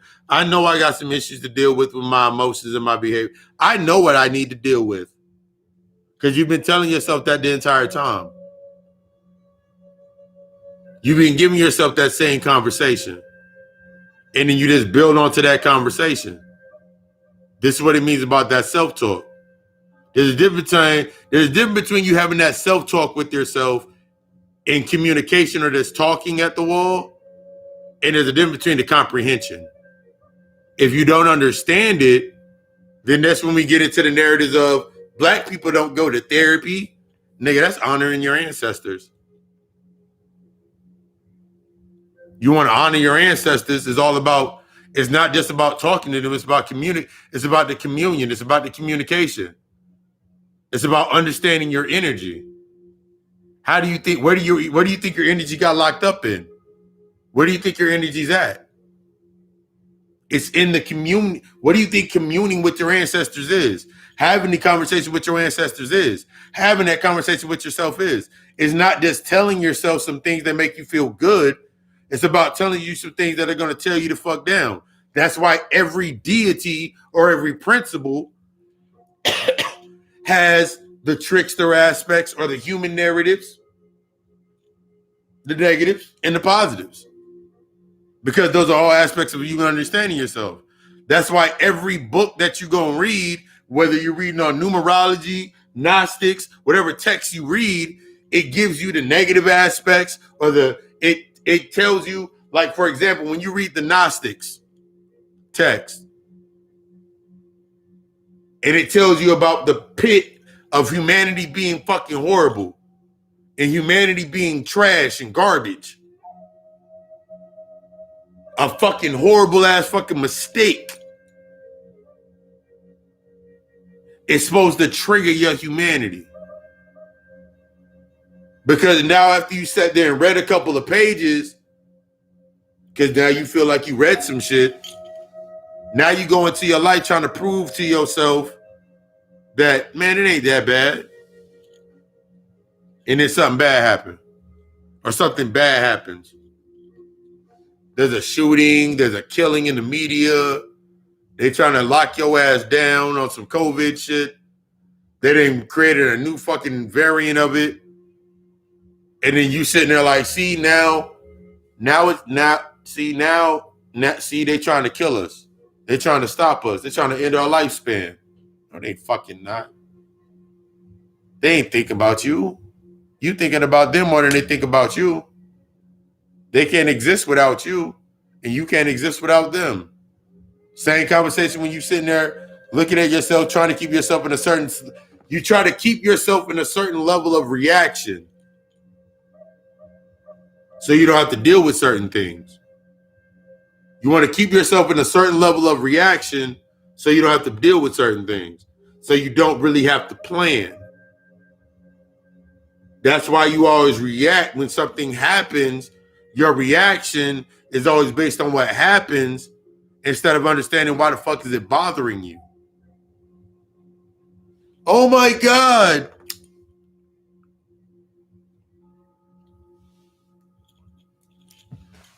Oh my God, there's a storm coming.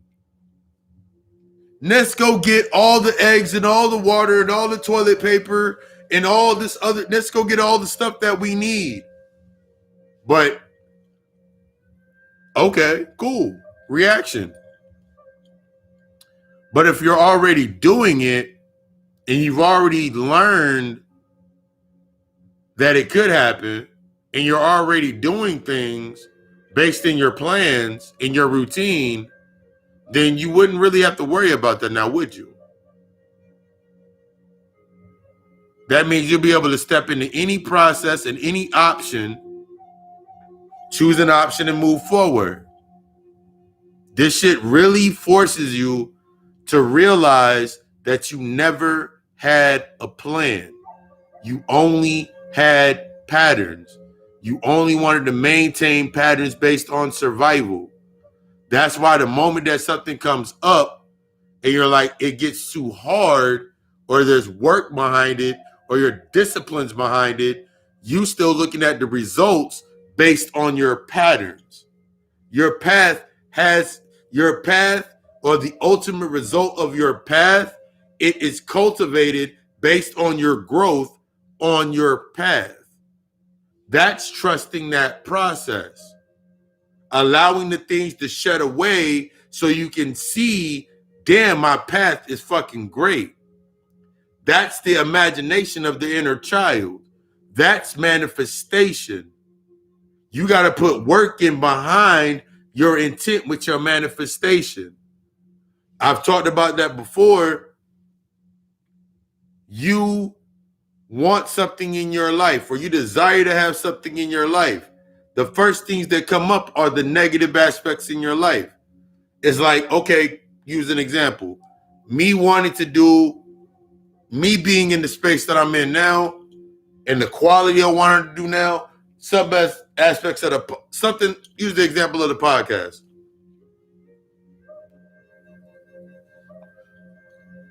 My podcast literally started from my phone. Recording shit on my phone. I didn't have the microphone. I didn't have the headphones. I had the laptop, but it wasn't really being used for that. I had the phone. That's all I had. Your path versus your pattern. Your patterns will force you to try to go grab everything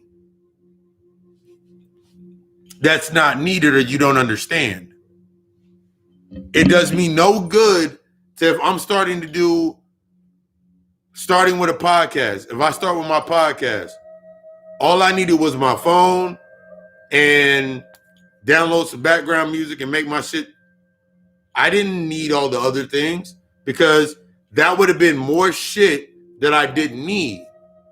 Because that would have opened up more spaces for individuals to come inside of my space to tell me, hey, yo, you should do this and you should do this. Now, the energy based on me trying to stay relevant inside of that space, they would have been inside of my space telling me all these things. And then I would have went looking on the fucking internet for shit, be like, damn, that shit costs too much.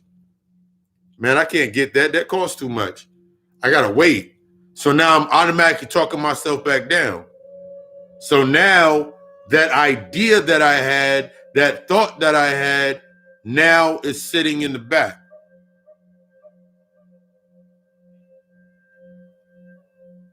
So now I can't do it. So now that plan is gone. Now I can't do it. As opposed to me now going into the process of, I'm going to go do this next. But I know that there's things that I must do before I get to that point. So I'm removing the result out of my space. Because I'm stuck within my survival, I know that I'm stuck within cognitive distortion. So I'm gonna make everything seem really, really, as big as I make the positive or the result of something being good, I'm going to, in order for that projection of that positive or that light at the end of the tunnel to look big, I gotta make everything negative look bigger. So I have a purpose. So I have a potential. So I have something that I can push through. So my manifestations are only based upon what I can push through. Instead of me putting myself in a position of, that doesn't need to be there in order for me to shift forward. Now let me face this. Let me deal with this shadow. Let me deal with this event. Let me do what is needed for that. Let me go to the class that I need to go to for that. Let me allow that. Let me deal with this. Because a lot of times when we're inside of our spaces, because we're stuck within the instantaneous algorithm of it. We're stuck within the instantaneous algorithm. It's like, ooh, but I saw them get the car and I saw them get this and I saw them in this. Those are results that you can learn from. Remember, you've always been in the right position. Everything is a result in order for you to learn from. But if I'm stuck within the pattern, if I'm stuck within the cadence of, I've done this, so I deserve this, or this sense of entitlement, then every time that I come to a space to where it forces me to sit down, I'm gonna be sitting there like, nah, because I can go over there and get this. I can do this over there. Fine, I ain't got to do it here. I can go over here. Going right back into the same old spaces, creating the same environments, creating new environments that are based on the old thoughts or the old pattern, the old cadence. I'm still not dealing with my self-worth. I'm not dealing with my insecurities. I'm not dealing with my doubt. I'm not dealing with my frustrations, but I still got a dream.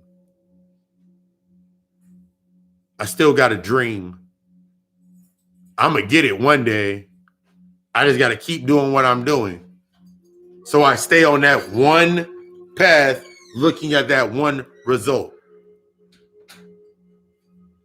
Shed, break down. Shed, break down.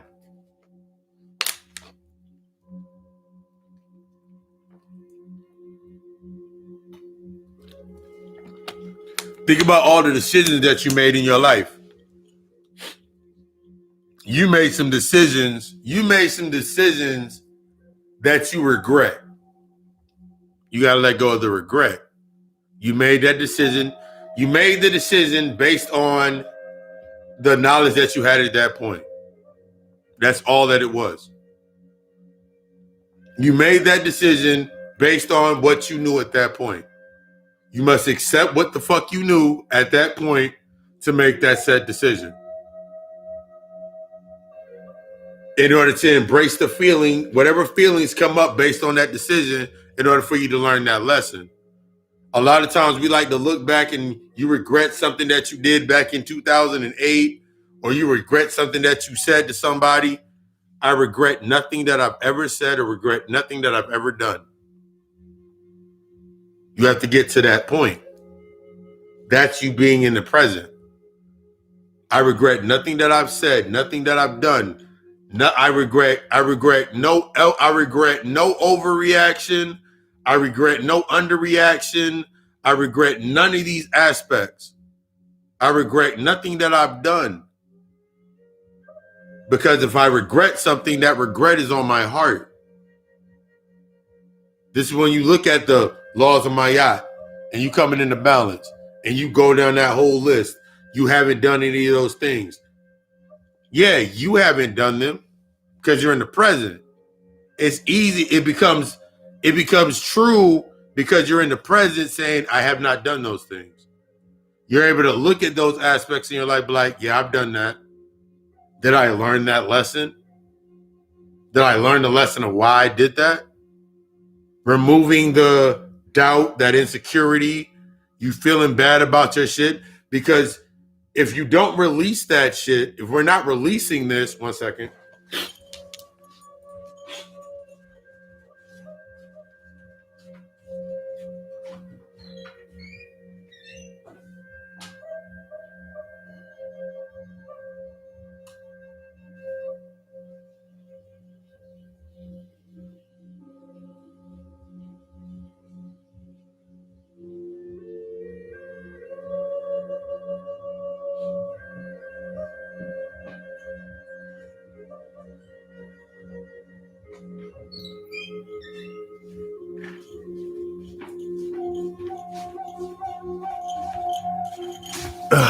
Right.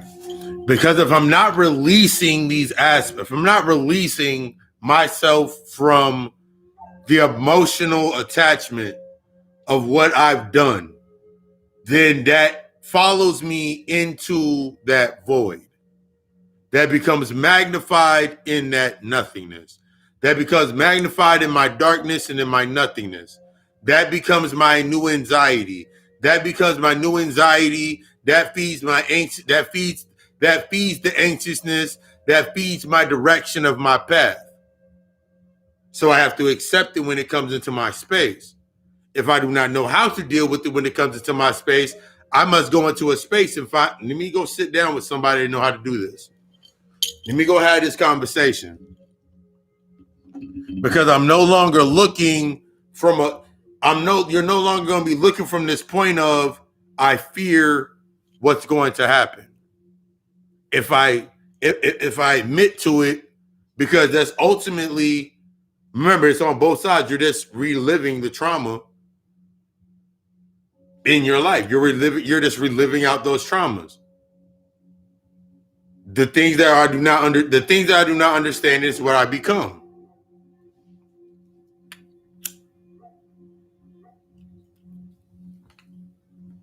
If I didn't come to a point of understanding and acceptance with the shit my father did, the shit my pops did, the shit my mother did, my grandmother did, aunties, family members, the shit that I did in those identities, if I did not come to terms with those things and accept those things, I would later on become those things. I became those things. If not worse, you're going to keep becoming that shit until you deal with it. Because that's how that spectrum goes. You're going through that spectrum, through that middle point. That of what is on this side that is not assessed comes through this little lens, and it now retracts out into this space. This is what I mean by your unseen is what creates your space. The things you're not dealing with create your space. Those doubts create your space. Those traumatic events create your space. Those create your doubts. That is what's creating your whole space. So you just keep reacting. You stay within the past. I'm going to keep acting the same way I've been acting.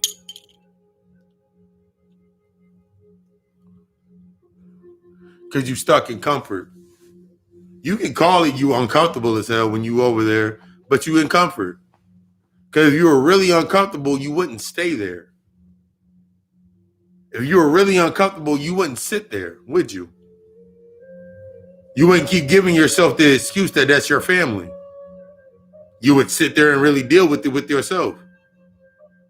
You wouldn't sit there in that space if you weren't really uncomfortable.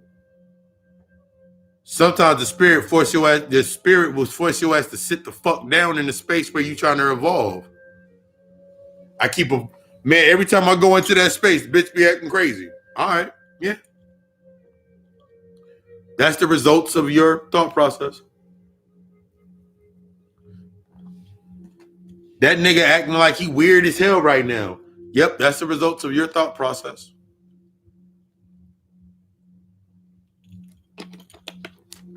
My job didn't cut my hours. That's the results of your thought process.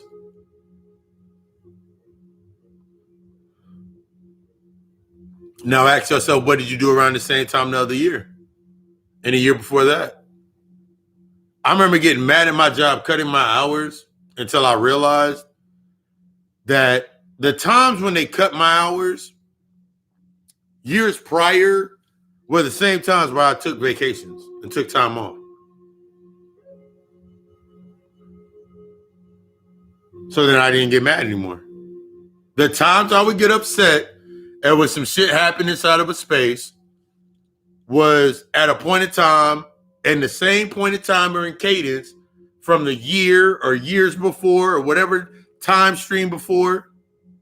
I was feeling the same exact way. So the energy was, the emotional energy was there. So it didn't happen again. So now I'm sitting in the space like, wait, the space isn't reacting to me. I'm not reacting to the space. The space is reacting to me. If I want to say the mind is all and everything is mental, that means everything's reacting to me.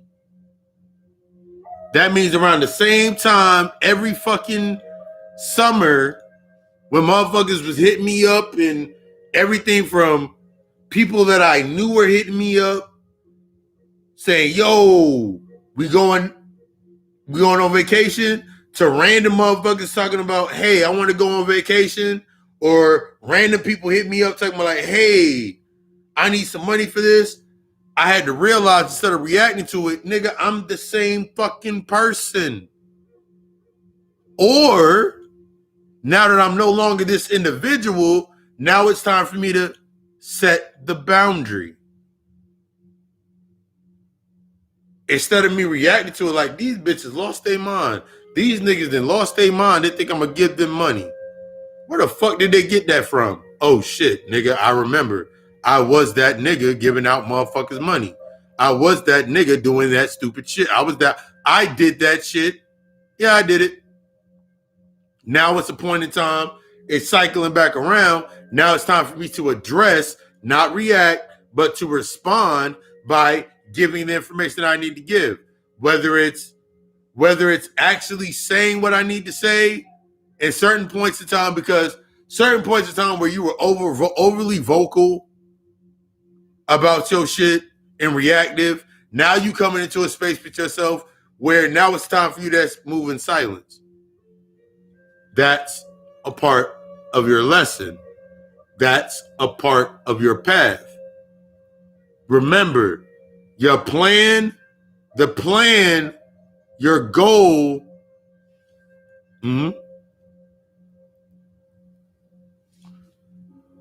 your goal is always going to lead you back to you. Your pattern is always going to take you back to, your pattern is going to take you to one of your identities. Your goal is going to take you to you. Your goal is going to force you to look at you. Your opportunities are going to force you to look at you. Your death is going to make you look at you. That pattern, based on your emotional avoidance, is always going to make you look at other people like they lost their mind, and I don't know why they thought I would do this. I'm not going to fall for that. I ain't no boo-boo the fool. You don't say all types of dumb shit to maintain the identity. Me, green is gritty. You ain't late. You ain't late.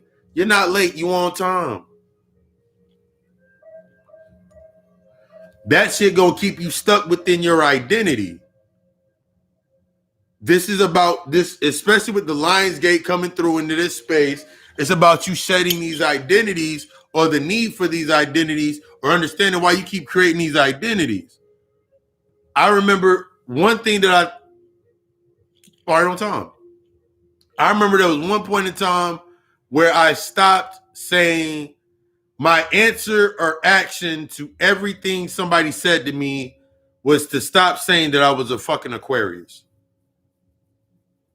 It wasn't based on not accepting that I was an Aquarius or avoiding that I was an Aquarius.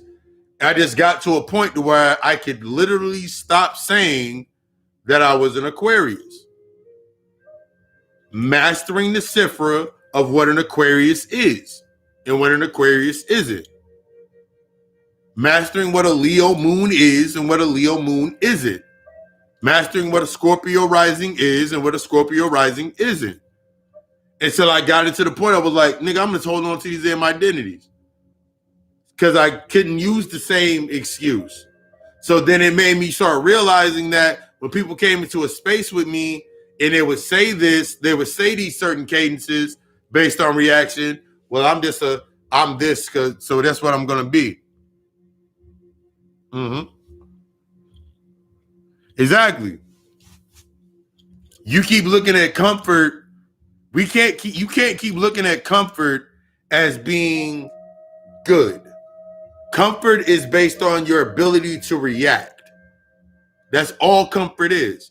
If I can react to it, I'm in comfort. If I can't react to it, it's going to make me uncomfortable. If I cannot give the same reaction to it that I always give to it, then guess what? My comfort zone is being triggered. It's being broken. It's like looking at yourself, but you got a whole job. Okay, you got a whole job. You work 40 hours a week. Okay, cool. That does not mean you ain't lazy. I've talked about that before. That don't mean you ain't lazy. Just because you got a job and you work 40 hours a week, that's based on the pattern, based on what you build into your space. You need that job in order to keep all the things you got around you. That don't make you not lazy.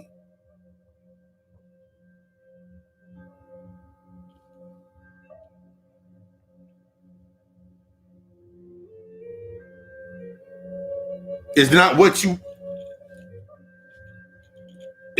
doing based in reaction anymore. That reaction shit is done. You reacting to everything that happened in the news. Shit's done.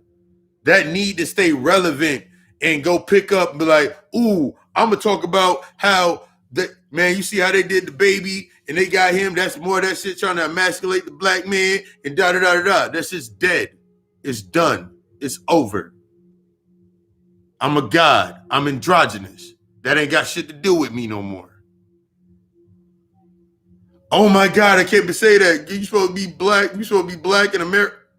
I'm not. I'm a god. I've mastered that. That's not me no more. Then how you call? I'm not then. If your definition does not fit me, then I'm not that. That means you can't connect to me that way. That means you can't attach to me emotionally. This is you shifting. How you going to define me now? Outside of the comfort zone. You want to say you're something outside of a spectrum, but you still stuck with inside of the spectrum. How does that work? You want to move and say you do whatever you want, but the moment you start getting the results of what you want, you don't know how to react to it. You got some shit you got to work on. You got some internal shit you got to deal with.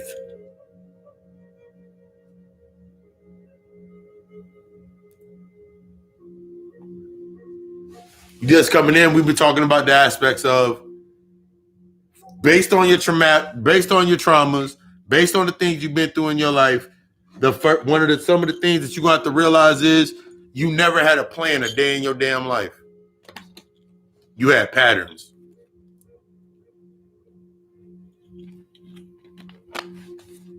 This entire time in your damn life, this entire time up to this point in your life, or wherever point in your journey, the thing you're gonna have to realize that you never had a plan. You always had a pattern. An example, a motherfucker's not having a plan and always following patterns is staying relevant. One session that I had yesterday, towards the end of the session, we started talking about and breaking down, like, everybody's talking about, let's go build these communities and let's go build these places and let's go off the grid and let's go own our own cities and own towns. And I didn't have like multiple fucking dreams and whole fucking downloads about like all these abandoned cities and towns and shit. And y'all still talking about let's go build some shit when there's whole cities and towns and shit that are vacant. There's nobody there. There's whole point, but you want to do something. Why? Because you used to the pattern. You want to keep saying that I want to do it this way so they don't own anything that we go do. What? That makes no fucking sense. Stop giving yourself an excuse. I want to do this and this, but I don't want to. Stop giving yourself the excuse. That means you fully don't understand the dynamics of what you're trying to do. It's okay. It's okay. It's okay to admit that to yourself. It's okay to be, because you need that vulnerability in order to open up and to learn what you need to learn within that space. The one thing I learned about owning a company, LLC, from whether I got an LLC that is a business to an LLC that is my trust or an LLC that is a company, is that everything that I do through that company is now a write-off. I talked about that in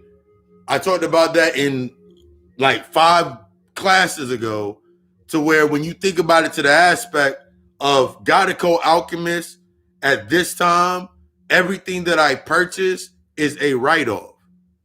That means every time I put my energy into a space, I can write that shit off. Every time I now go into a space, I can write it off. That means I always get back what I put. I always get back the percentage of what I put into that space. If there's nothing for me to get out of that space, I'm not going there anymore. That's protecting your energy. It's not based on avoidance. It's not going to be based on, I just avoid going to my mom's house. My mom is a horrible person, and my mom did this, and my mom did this to me. I'm not going over there anymore. That's avoidance.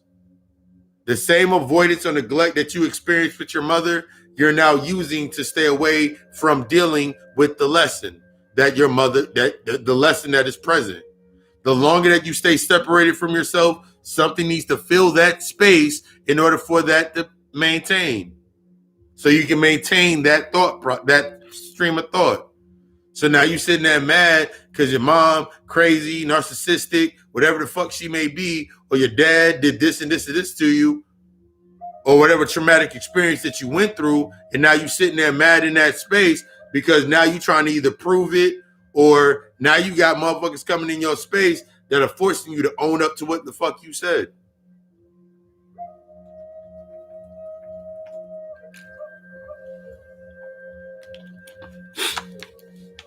Also, you can remain within that distorted vision, this distorted state of self, so you can stay that identity.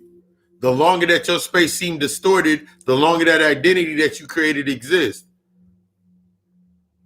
When I had to learn the process that to apply any mechanics, any science, any magic, any knowledge, anything that you want to call it, to my work, to me, to the soul, that identity had to be destroyed.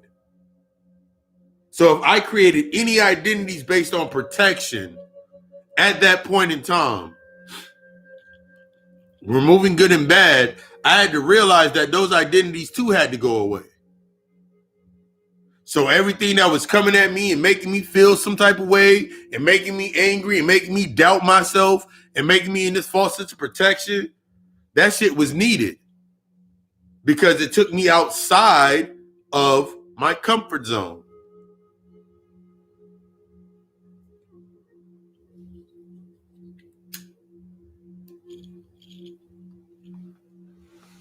Because until then I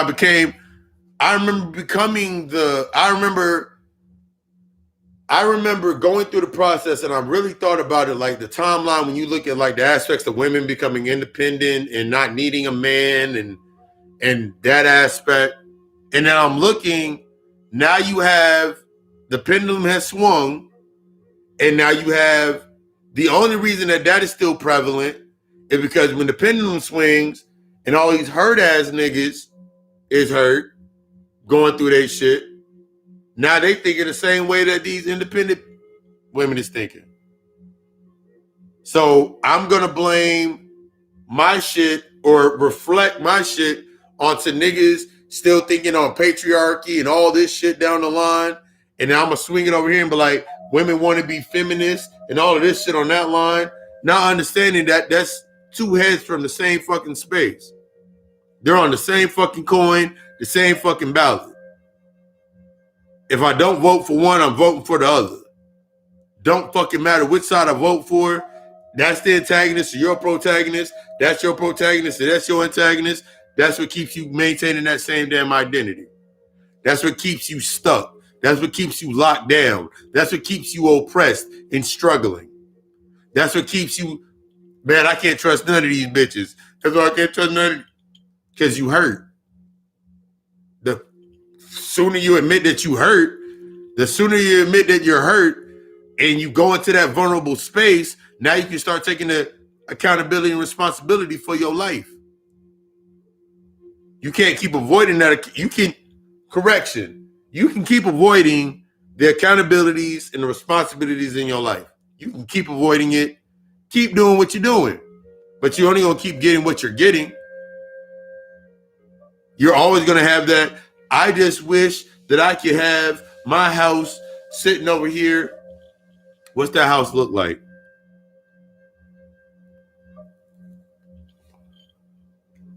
What's that house look like? What's that family look like? What does that family look like? What does that house look like? What does that job look like? What is whatever you're trying to bring into your space or manifest look like?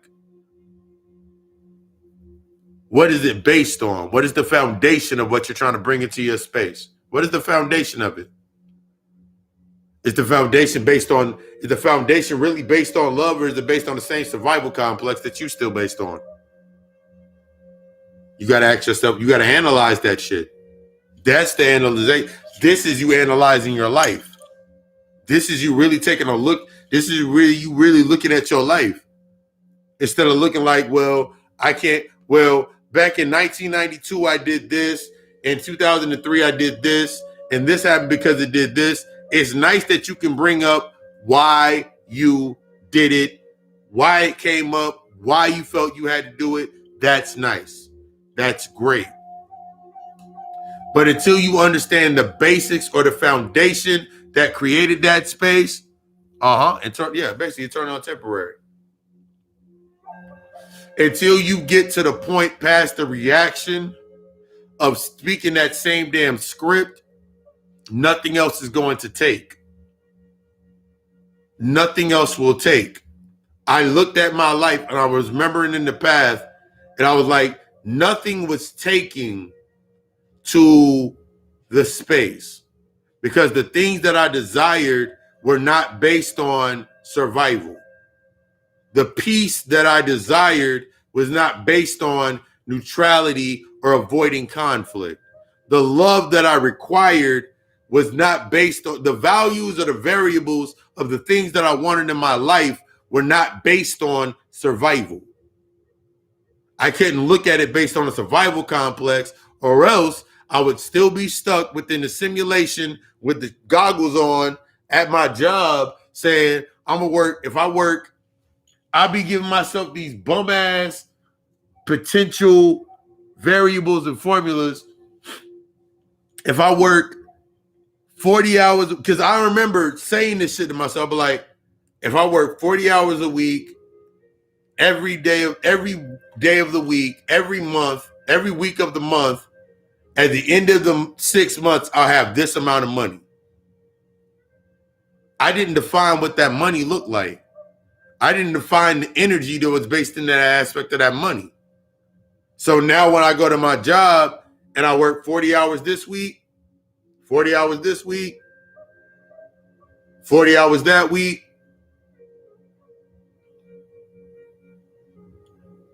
oh shit, I had to work 30 hours that week. Oh shit, I worked overtime this week.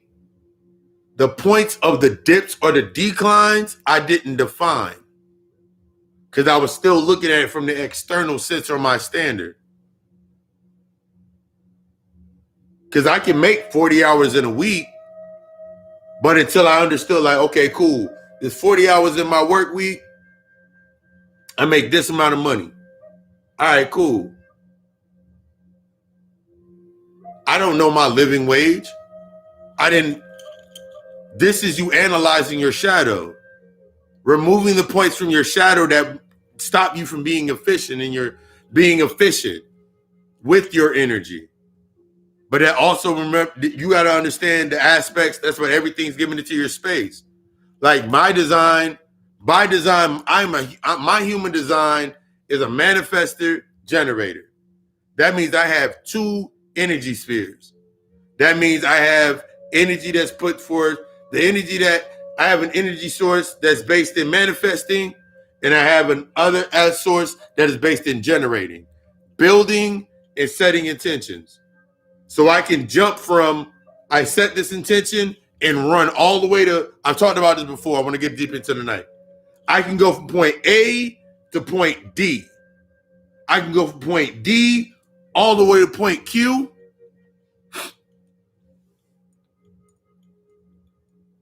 I can go from point A to point D, from point D to point Q, and I can go all the way to point B, back to point B. Like that in thought. I can see that far ahead. But only seeing that far ahead, it wasn't based on the result. It was based on the path. So now I can start looking at the things that came up in my life and realize that I was living in that cadence. That was my pattern. That was my cadence. Now that I can see how that shit would come up. So now that I've gotten more, now that I'm more in the sense where I'm more in tune, my abilities are back online. I'm in that shit with my gift, like my gifts is back online, because I remember previous life cycles, up to this life cycle, I shut off a lot of my gifts based on ridicule, based on being shut down, everything that happened.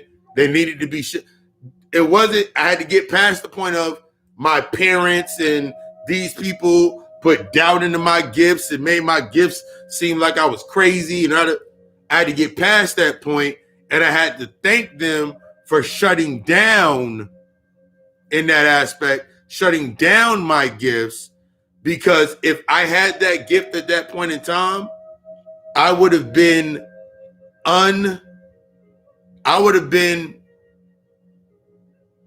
dangerous to myself,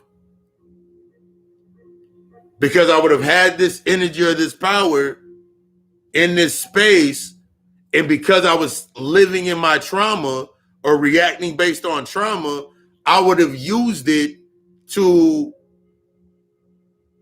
cope. I would have used it as a coping mechanism. I would have used it as an escape. It's like, go look at the movie Jumper.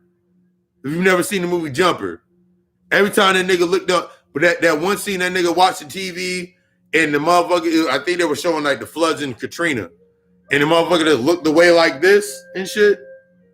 That's what I basically would have been doing, because I would have been trying to exist still based on my trauma, running away from shit. That's like when you first learn astral projection. Yeah, 1 second.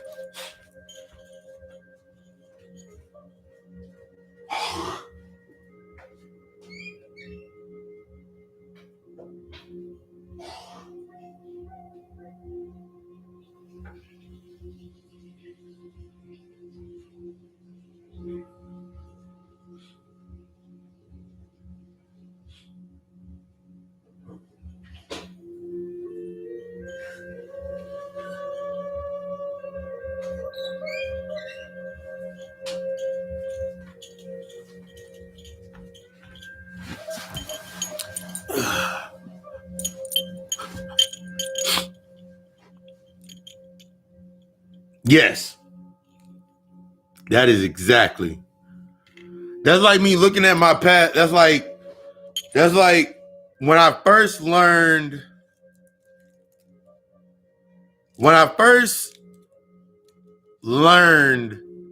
astral projection.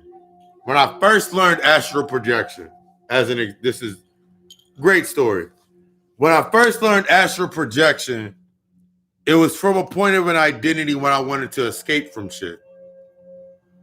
But I had to get to the point, and true being an astral projection, it's like the mechanics of it is like when you were little and you read a book and you went into the book based into your mind.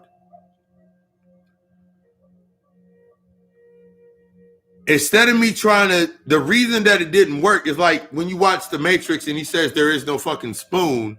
It's the same thing when you're doing astral projection. After you went past the state of meditation, you can go deeper and deeper within yourself. Because when you astral project, when you're leaving outside of your body, you're going deeper within inside of your mind. The only things that you connect to are things that are already within your mind. You just think, once again, we open this up with, you think the world, you're reacting to the world's reacting to you. So now when you go inside of your own headspace, the things that are on your mind, shorty on your mind, she on your mind mad heavy, and now you end up at her space, or you end up in her dream, or in their spaces or whatever, is because they're networked inside of your mind based on things that you haven't dealt with. Your traumas, insecurities, doubts, things of that nature. But since we get stuck on, I mastered my power, I got a new gift, you forget what the fuck the purpose is. You try to keep yourself attached to some shit. As Johnny Mac just said, that you go, ooh, nigga, I jumped.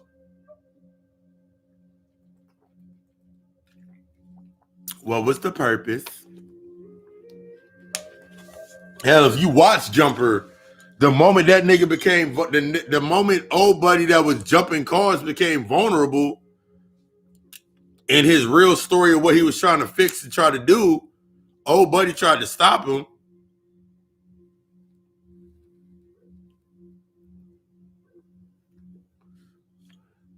And at the end of the movie, the nigga's still running around. So there was like, this nigga still doing the same thing. He did everything that he did, he mastered a lesson to just keep running.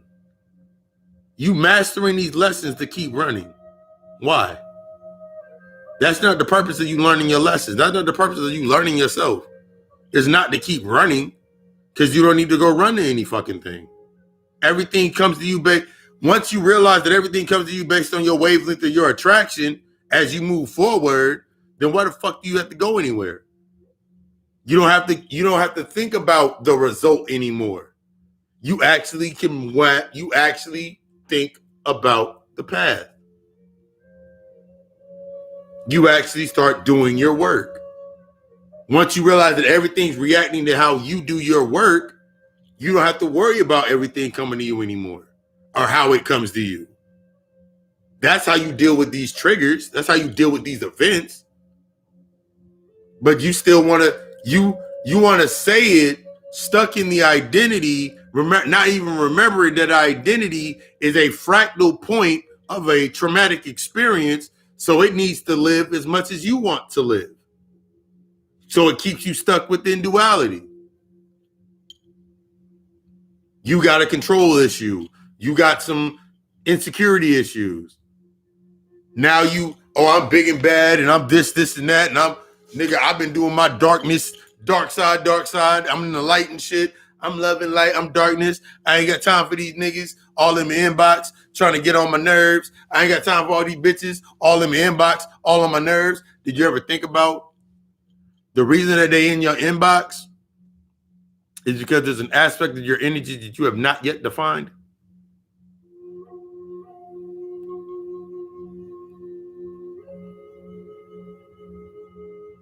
That shit was.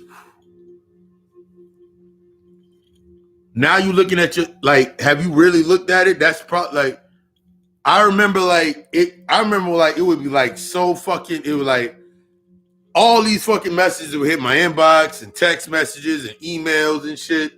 Hey, we should. And the first reaction was nah, do. I ain't got time for all that shit. But in reality, I was for me, it was a purpose of I have services. Would you like to pay for a service? That shit stopped really, really, really quick once I set a price. That shit stops when you set a value. When you create that value, when you create that boundary, it really stops. Because now you know how to use the energy. Because damn near everybody's going to come to you based on how you perceive to them anyway. They're going to speak to you based on their level and try to use their level of understanding in order to pay whatever it is into that space. That's why you got so many motherfuckers that when we look at the consciousness of the conscious community, and motherfuckers keep following niggas, and then after they find out about this person, now they feel heartbroken because it reminds them of, this nigga lied to me just like my dad lied to me. This bitch lied to us just like my mom lied to me. This motherfucker tried to do this to me like this, and this. Okay, that's all you're seeing inside of that space. They're acknowledging your pattern. They're showing you the flaw inside of your pattern so you can get out of it. That's how I look at them all right. Until it stops. Until it no longer exists. I've talked about that shit when you deal with white people. I remember when Panic said that. I remember when Brother Panic said that shit, and I really took that shit, and I really all right, let me test this. And I was like, nigga, they don't exist for real. They really don't exist. They only exist based on those emotional aspects.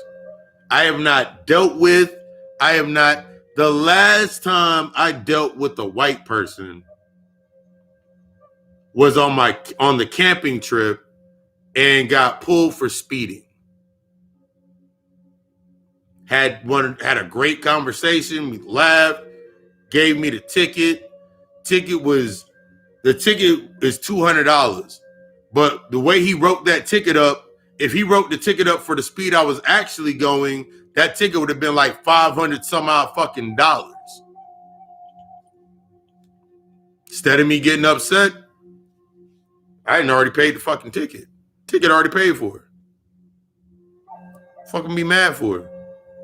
I was in that space. Nigga stopped me. I was speeding. Didn't realize it. He was like, yeah, the signs out here is crazy. It's a speed. Told me it was a speed trap. Now I went on about my fucking day. I'm not allowing things to fuck up my shit anymore. Really not.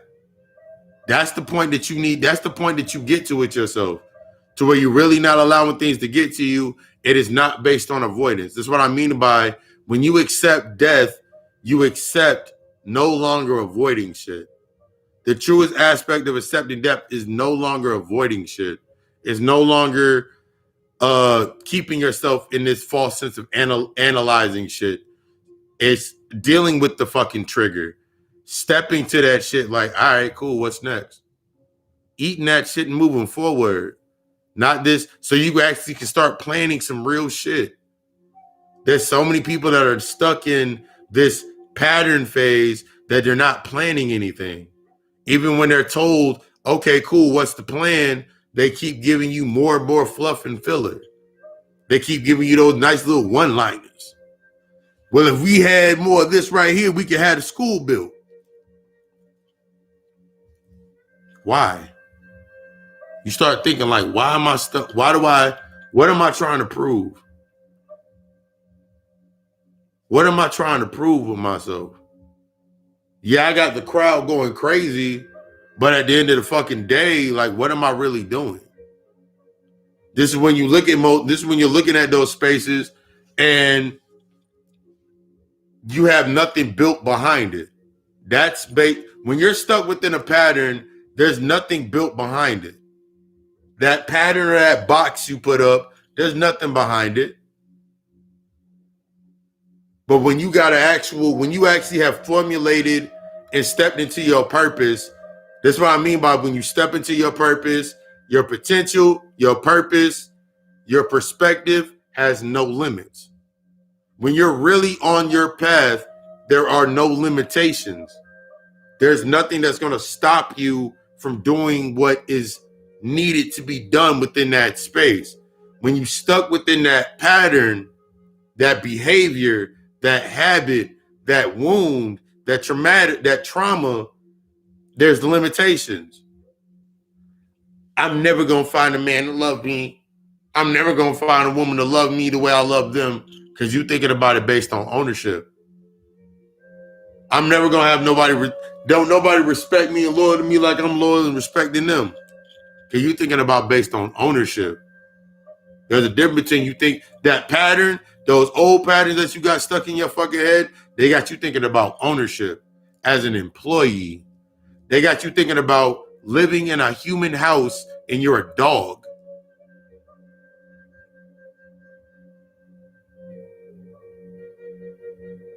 They got you on that predestination plan that, okay, it's been 3 years, this should happen.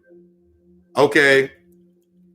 Even in that, this is the crazy part about the pattern.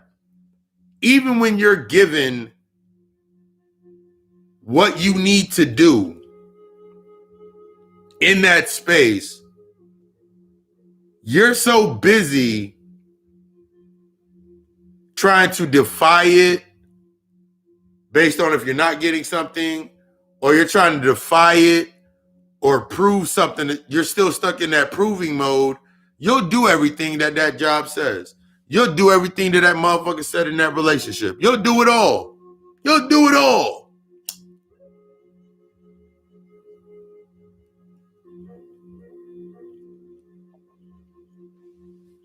But there's always a then what?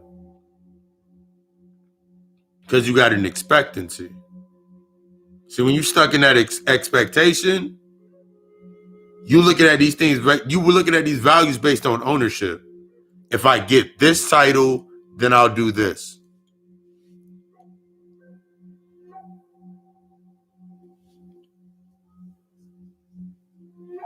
Mm-hmm.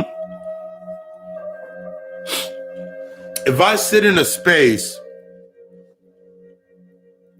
at the end of a session,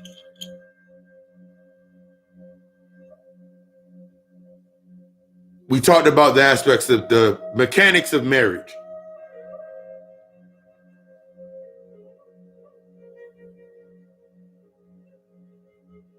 I don't do things any longer to find something. I'm already what I am. We have to understand that I'm already am what I need to be.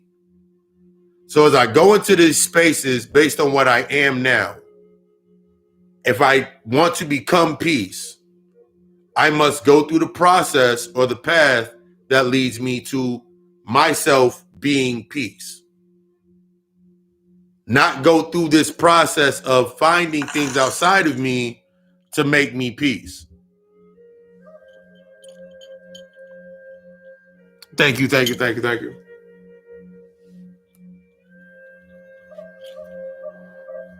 Not looking for the things that are going to bring me peace, but the things that are going to help me shed to become more peaceful. The simplicity. Peace is in simplicity. Love is in simplicity. Happiness is in simplicity. It's not some complicated algorithm. It's not some complicated shit that I have to do in order to maintain, to be like, ooh, I'm happy now. Because the moment it goes away, I'm not happy. Exactly. I am that I am. The fact that I can sit in any space, any given space, and do the same thing, that's happiness. The fact that I can right now, like use it as an example, the fact that right now that I can make the decision or I have the option that if I'm like, you know what, I'm going to do the lecture when I go here and I'm going to set myself up in that. That's the option of the beauty and the simplicity that I got my phone, therefore I got a Wi-Fi, I got a hotspot. Got my laptop, I got the lights, I can do my shit anywhere that I choose. That's the level based in planning. See, when you had set that plan in motion, everything that comes up, you can assess it. Your patterns hinder you from assessing what comes up. That's why it always comes up. You're like, oh my God, this happened to me and I don't know what to do next.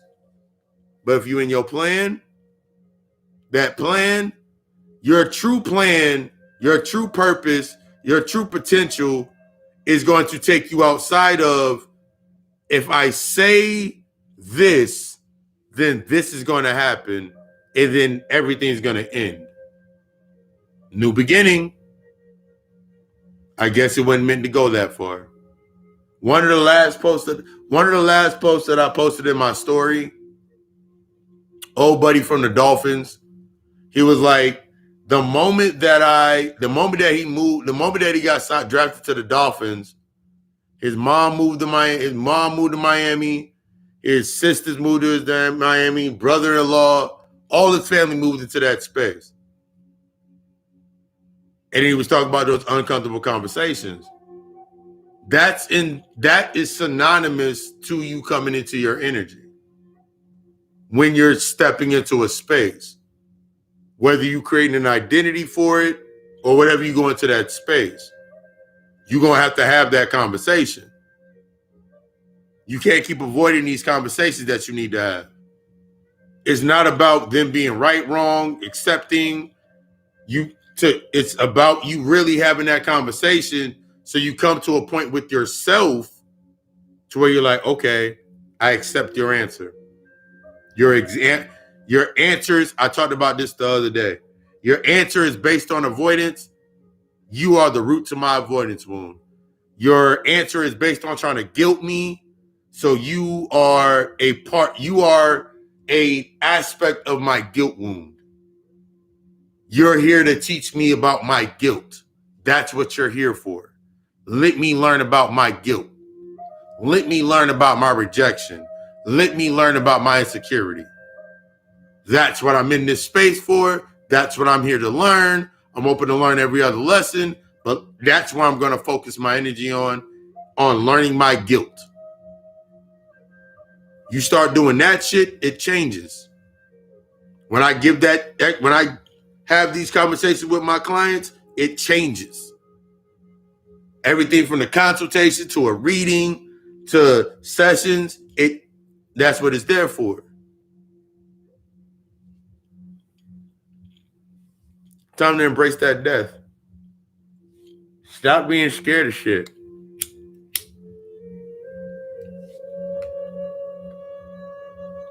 You want to stay hurt? That's fine. You want to stay in a position where you hurt and you crying and you scared and you worried about shit? That's cool. If that gives you your spark, go ahead and keep doing it. But you will only receive what is based at that level. You're not entitled to anything as a human. You're not deserving of anything. Your humanity is not deserving or entitled to anything. It's not. Not until you take ownership of it. You got to stop this mindset of you being an employee trying to act like an owner. You as a fucking, what's another one? You an equipment manager acting like you a player on the team. I'm on the team. I deserve the same shit. You're the equipment manager. Accept what the equipment manager gets. If you no longer want to be the equipment manager, you're going to have to do the things. If you want to be a part of the team, that means you got to go through the process of doing what the players do in that space. You want to go from being a player to the coach? That means you must take on the titles. You must take on the responsibilities of the coach. You want to be an owner? Means you got to take on the responsibilities and the understandings of being that fucking owner.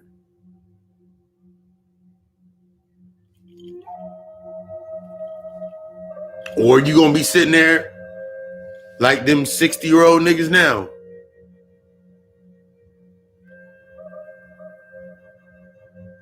Selling trinkets.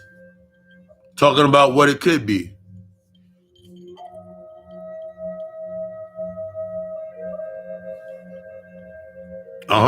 That's exact. Like, I remember that's thinking about, like, I remember when I stepped out of that bullshit, like, man, you got to get up out of the Matrix and the Matrix going to kill you and Matrix works for me. So it made me really start like, what are you running away from? You just keep putting the things that you're running away from under new titles, under new storefronts. Your traumatic issues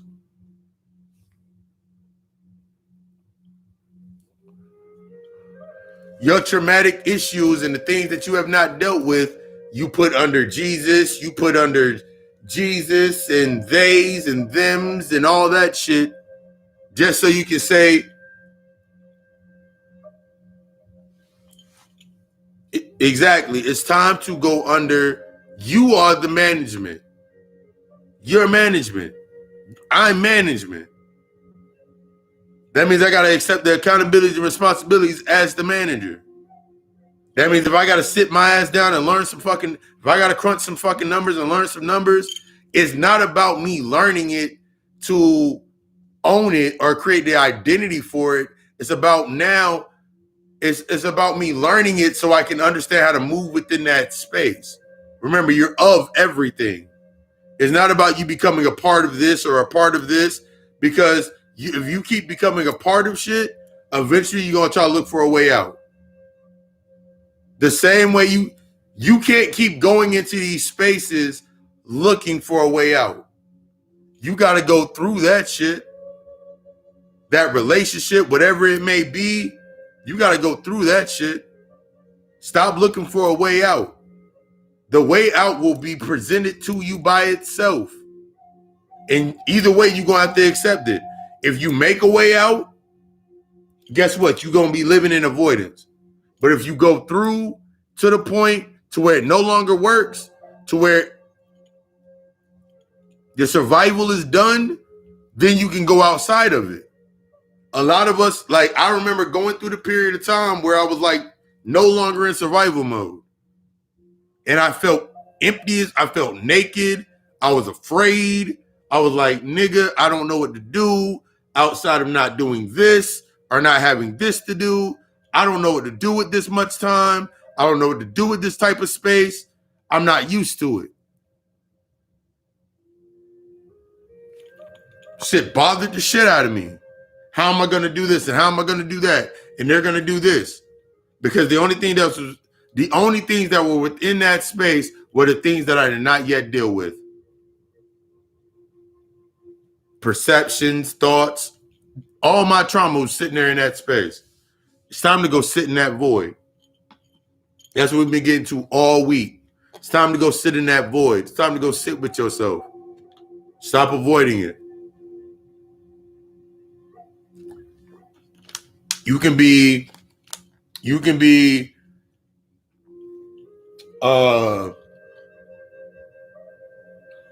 think of a long, ridiculous name. You can be Papa Ogun, Amun, Tahuti, Ra, all you want. You can be Oshun, Mother Goddess 12, all you want. But if it's an identity, it's always going to be triggered. It's always going to be shot at. You can be Asmodeus all you want. But if you come to me and say you're Asmodeus, I'm like, which one are you? Are you the one about sex and chaos? Or are you the one about numbers and geometry?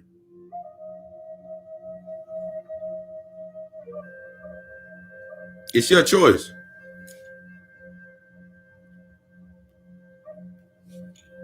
Your choice.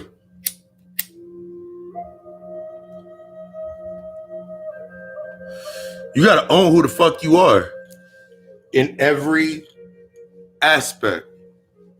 I've been sitting here. Last night I got hot as hell for no goddamn reason. You got to own all this shit.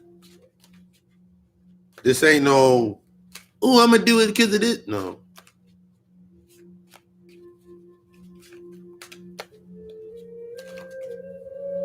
Are you ready for the death? Are you ready for death? What's stopping you? What's stopping you? What's stopping you at this point in time in your life? What's stopping you? You can say over and over and over again. You can say it over and over and over again to yourself that, man, I got to do stuff like this. Let me read this. Just think, outside the leeches sat down and studied you. You are valuable to them. Are you that valuable to you? Sit down and define you. Exactly. You gotta. You keep complaining, motherfuckers keep fucking with your life. The only reason they keep fucking with your life is because you don't understand your own shit. You don't understand yourself. So of course they can slide in. Any motherfucker can slide in your shit if you don't understand your shit. Anybody can trigger you if you don't understand yourself. If your intentions aren't pure to your own self, of course any motherfucker can step in your shit and fuck your shit up because you ain't true to yourself. It's time to step out of that survival mode.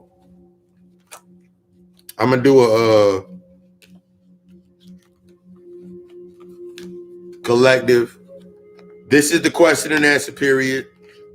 If you came in late, you didn't come in late. You came in right on time. You came in on your cue at the spot you needed to come into. But it's the question and answer period. I'm also doing readings. The readings are, we understand now, the readings are donation based. If you are interested and you're ready, if you're interested in a consultation or a more in-depth reading, everything's within the description. You can book that up next. Go ahead and book it up for next week. Great time to do it. Understand, that's also what I want to talk about. This Lionsgate portal and where it's positioned, the energy aspect, is all based in transition. Every gate is based on transition.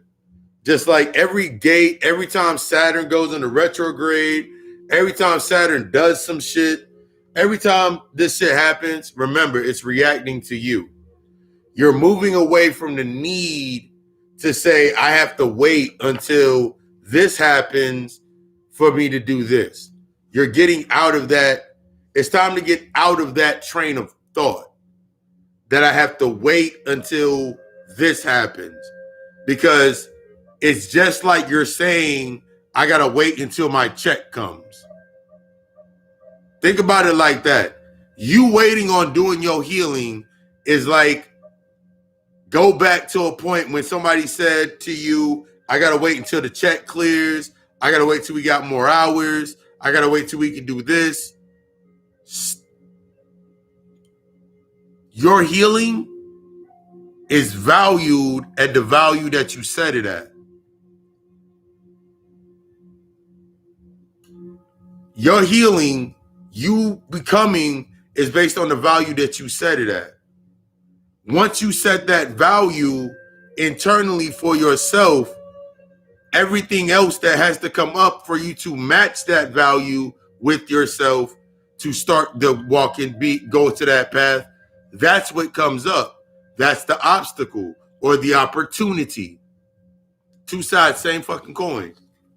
But if you keep going with yourself, saying, man, I'm gonna do it this day and it's gonna happen tomorrow, it ain't gonna work that way. That's not what this shit's designed for. This shit's designed to work off of your energy. This shit works off of your energy. This matrix that you saying that you're trying to escape, it works off of your energy. You'll never escape it because it's you. You can't escape something that's you, that's of you, until you deal with the part of it that is of you.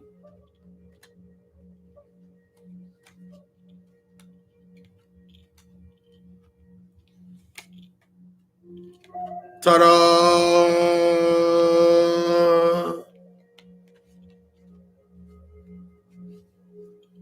Ta-da!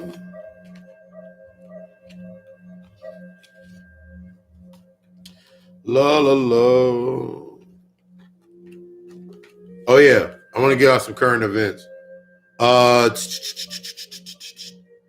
Late spring, I'm planning the first retreat, one of my first retreats that I'm putting together. One of the first retreats that I'm gonna be putting together. It's in the plans.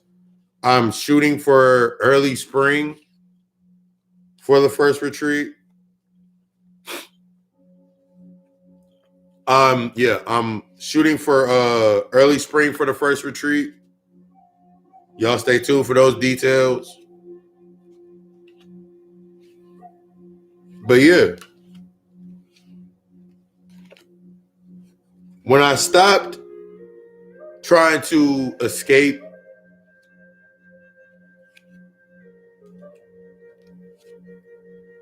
the door open, when I stopped trying to run away,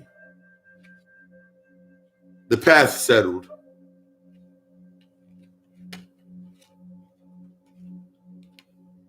When I stopped saying that this person, that thing, and this thing stopping me, when I stopped saying that shit, to my damn self and stopped speaking to myself in those cadences, that's when the real shit started happening for me.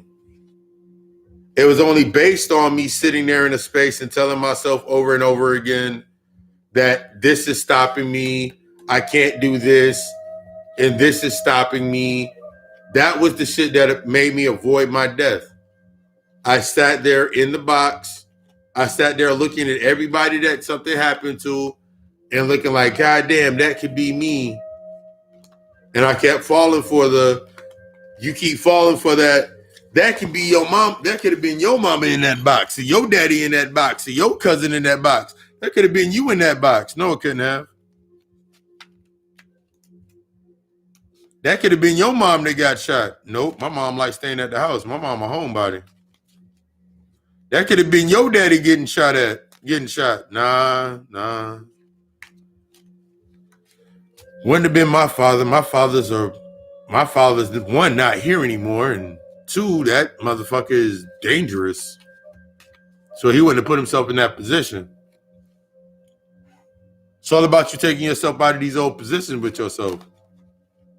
Where you at now, where you want to go, what you need to let go of. But before we get out of here, I'm going to do a collective reading real quick. Thank you for the donations. Everything, consultations, setting up your sessions, consultations, setting up future works. Hit me in the inbox. Hit the number 910-249-3999. Hit me in my inbox on Facebook. Hit me on the my inbox, my DMs on Instagram, Papa_Lucy666. Hit me at the email address and shift.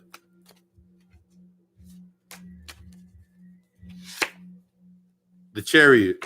I've been looking at that card the entire time while I was shuffling this deck. The Chariot, the Nine of Wands, the Ace of Pentacles, the Six of Cups, the Six of Cups, Strength. Then the 5 cards that decided to come out.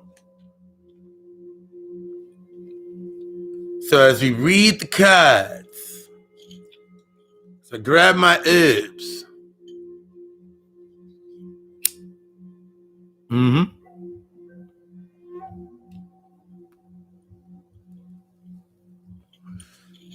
That is, oh my God, I forgot about that. Yeah.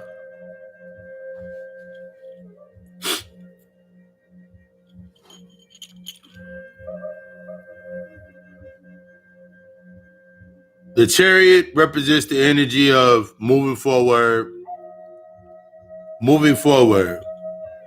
kicking up the dust. You're in that space right now where it's time you gonna be kicking up some shit. That's the natural point of the process. You need to kick up shit that's settled down to the bottom.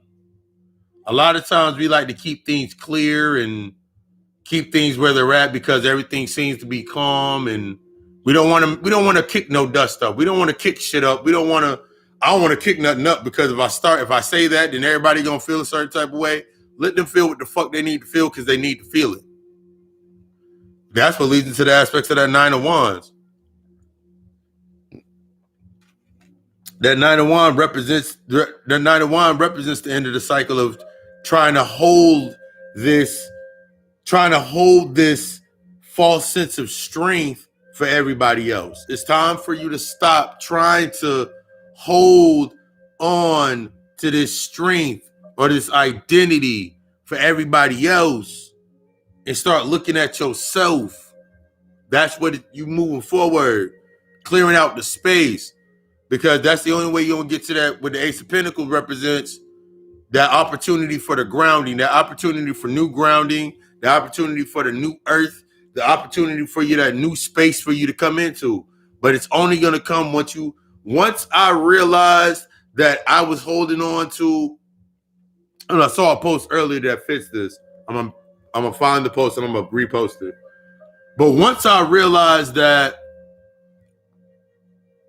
the only way that others' energy could enter my space or others' problems or aptitudes of their problems was if I kept accepting and writing it as my own. A lot of the times your space, that's what the Six of Cups represents. A lot of these cups that you keep trying to fill up, a lot of these things that you keep trying to fill up are trying to fill a void. It's time to discuss those voids you're trying to fill. It's time to get real deep inside of yourself and look at those things that you keep trying to refill. You got voids, you got cracks, you got fucking wounds, and you keep trying to fill them shit with things. You got this acceptance wound or this guilt wound or this doubt or insecurity, and you keep trying to mask it behind protecting everybody and making everybody feel good and shit. It's time to stop filling up these empty. You're filling up these cups from your empty space. So what do you expect to get in return? It will always be empty. You'll always get drained. And that's what leads into that Lion's Gate, which is in that fortitude, because we look at the card right here, see that lion sitting right there. You see the lion on the crest. But you see, in your fortitude and your strength, it's about what you're pouring out. So if you're getting your strength from pouring out strife into others or pouring out into others' stripes and others' problems, but you ain't dealing with your own shit. I said this before, and that's perfect that you just said that. I actually said this on Thursday. I said it yesterday during trauma bonds and the trauma bonds and your love languages. The moment that you sit here and you put a condition on whatever you're doing, whether giving or receiving, the moment that you put a condition on it, it devoids the value entirely. It avoids the value entirely. The moment that you say,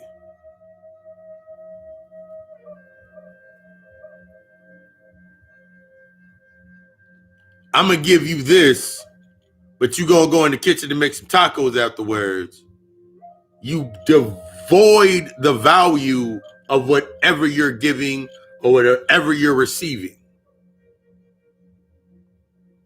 You're avoiding the acceptance. You're avoiding the lesson altogether. The moment that you put a condition into it, those conditions keep you inside of that pattern. That's why you can look at your space and be like, man, I ain't got this right now, because you got some conditions you gotta deal with. You put conditions in that space. You gotta own up to them shits.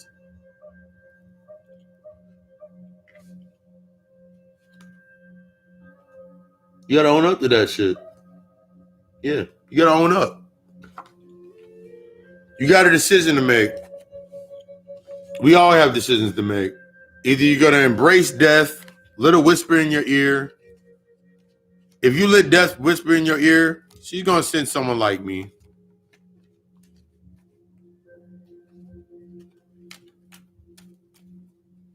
So what do you want to do? Do you want to keep doing the same shit? You want to be in the same place next year? I know you don't. I know I don't. So I'm doing everything now, in the now.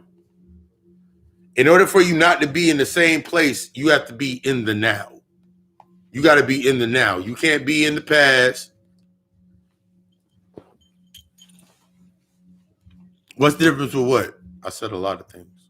Yeah, that's extortion. Baby, that's extortion. You out here trying to extort motherfuckers. They get mad when you get extorted.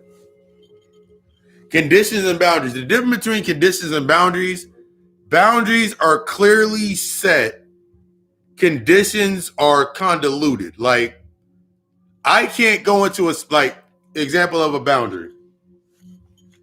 A boundary is based on my full acceptance. So that means if I go into a space, let's say, if I go into my job and I say, I'll work today, but I need to be off by this certain time.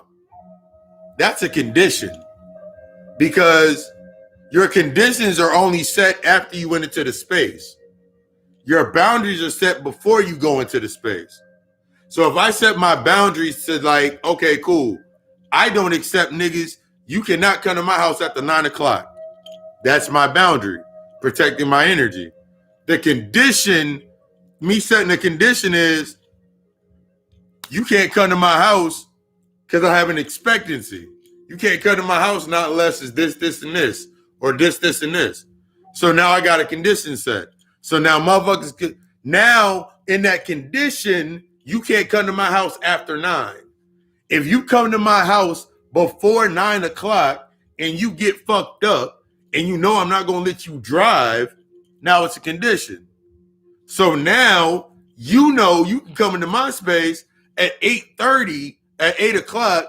If you get fucked up, I'm not letting you go nowhere. That's a condition. It devoids my boundary. It devoids the energy inside my space. My boundary will be, yo, ain't in my house after 9 o'clock. Your boundary is going to force motherfuckers to get really uncomfortable. If I set the boundary that no one's in my house after 9 o'clock, that's me time, for an example, that means if a motherfucker get drunk or try to get fucked up or argument or whatever, come to my house at 8:30, 8:45, whatever, hey, you gonna have to find a place to go because there's no one in my house after 9 o'clock. That means you have to call an Uber, taxi, whatever, but you can't be here. You go sleep out in the car. That's a boundary. That means my boundary is unwavering. My boundary is going to piss you the fuck off. My boundary is going to make you have to look at yourself. A condition creates the excuse to like, okay, cool, but what if this happens? My boundary still stands. My boundary is based on my internal standard. Your condition is based on accepting things outside of yourself. That means you ain't taking ownership of your space. Your boundary is always going to be set on the external standard. Your conditions are always based on the external narrative. That means you still need something, yeah. But it's a process to learn yourself. Learn to embrace yourself.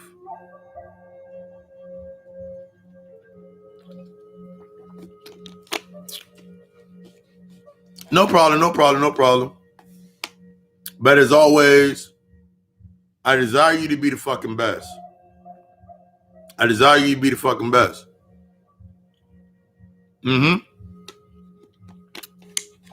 Yeah, your conditions will always be, conditions leave you in an unwavering position.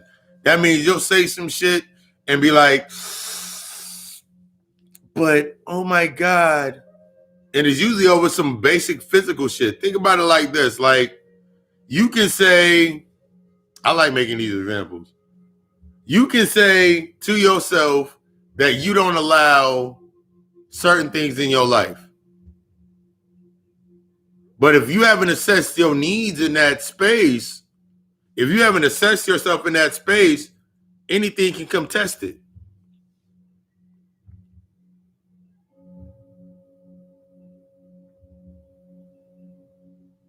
This is always set based on some unrealistic shit to yourself. It ain't even a standard that you uphold. You just put it there because of something. That's like when motherfuckers try to set the boundary versus the condition when they want to be celibate. I'm celibate. Why are you celibate? Because I'm tired of motherfuckers hurting me. That's not a good reason to be celibate, ma'am or sir. I'm practicing semen retention. Okay, why? Because I'm tired of these bitches draining my energy. That's not a good reason to set to be practicing that, sir. Because you're gonna be sitting there mad at yourself when you what happened when you need to test your strength. Your boundary, I'm celibate because I need to learn my energy and learn myself. So now everything that comes into your space is not gonna, it's based on acceptance. You can come into my space, but I'm learning myself. So if you're not willing to learn yourself as I'm learning myself, you can go over there.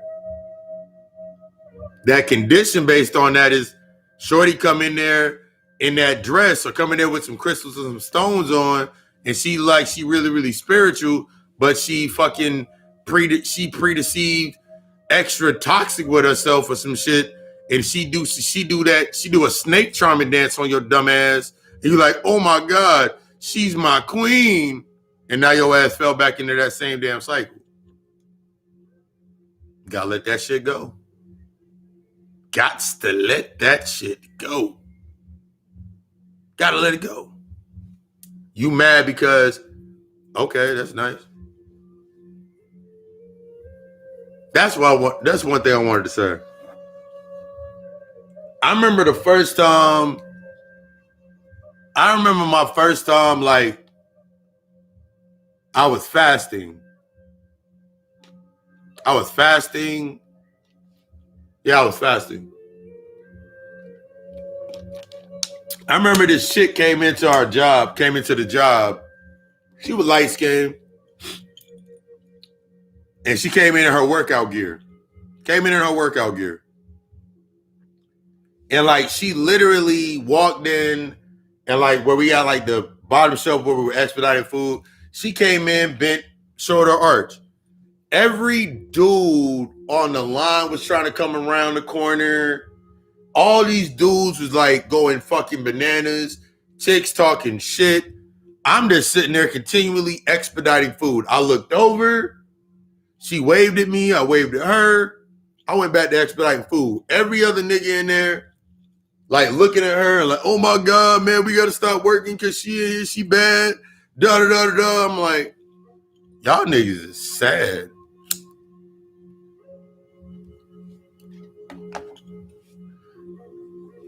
One of the dudes came in there, looked at me, was like, man, you looked at her just like we looked at her. I was like, no, I didn't. I was like, one, y'all are late because she wore that same thing to the gym. You know, the gym, where niggas work out at. And I helped her with her gym routine. So she's doing 2-a-days now. So her reason for coming up here was to ask me about 2-a-days. All y'all niggas sitting there feeding her, and that energy just came back to me. So what you mad at me for? Man, you don't know, man. All right, cool. 2, she a hoe. She did that for a reason.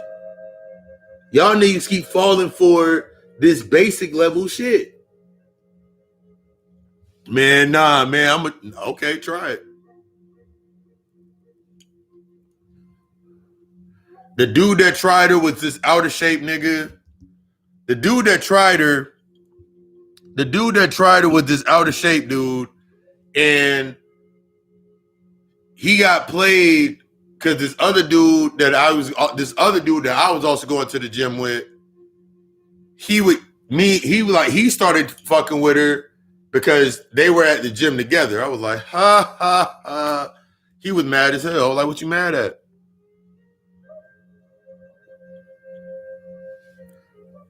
Uh-huh. Exactly. You mad, you upset because you couldn't. It's like it's like you gonna get to a point with yourself where it's like you're no longer attracting, but you're literally manifesting what is needed into your space. You got to get past the point of reaction of she belongs to the streets. A whole nother story, but that's a whole nother story. We'll tell it a whole nother time. You gonna get to a point with yourself where you're no longer going to be wavering and making these conditions up in your life, and you're going to be able like, I'm not where I need to be, and I'm honestly saying this, I'm not where I need to be, and where I need to be is not based on this external aspect. It's based on me doing this internal work real quick, doing this work, fuck a time limit. I'm gonna do what I need to do, and as I'm doing what I need to do, what everything that I need to do to put together for my path is going to show up. That's where that's where you get to. You're not looking at, ooh, I still got this dream of going to the Bahamas. I still got the dream of going to Dubai. And at this, no. I made one of those examples. I talked about this earlier on in the lecture. I made the Facebook post 3-4 years ago. It was 3-4 years ago because Facebook is a year behind. 4 years ago, I made the plan and I said it. I was like, KL Negus LLC coming soon. Said it, literally didn't even think about that shit. I didn't know what it was going to be. And now it's the Gotico Alchemist LLC, everything that I do now. If I concentrated, and through that path, because I want to have a business and I want to work for myself. I didn't know myself to work for myself. So through that stream of thought, so many things came through. I remember I wanted to flip houses. I had to flipping houses. So I'm going to seminars and shit for that. I'm wanting to do more personal training. So I'm doing all the stuff for that. I'm doing all these things to maintain the identity. But it wasn't until I shed the identity that I became Papa Lucifer. It wasn't until I shed the identity that I could actually put the energy into God Co-Alchemist. It wasn't until I shed those identities that I started, nigga, you're already doing it now. So now I provide therapy. I'm the occult psychologist. Not many occult psychologists. Not many motherfuckers that are actually going to that depth of the level. Made the lane. Made the space. That's what you are. But I had to die. You have to die. You got to die to see these views. But I desire y'all to be the fucking best. I desire you to be the fucking best. Appreciate you for stopping through, catching into the class. You didn't catch the full class. Rewind. It'll be available. Yeah. Consultations, readings. Consultations, readings, all other services. Inbox me. Let me know. Let's set it up. When you ready, I'm ready. Let's get ready. Let's become the fucking best. I love you. We love us. Ashe.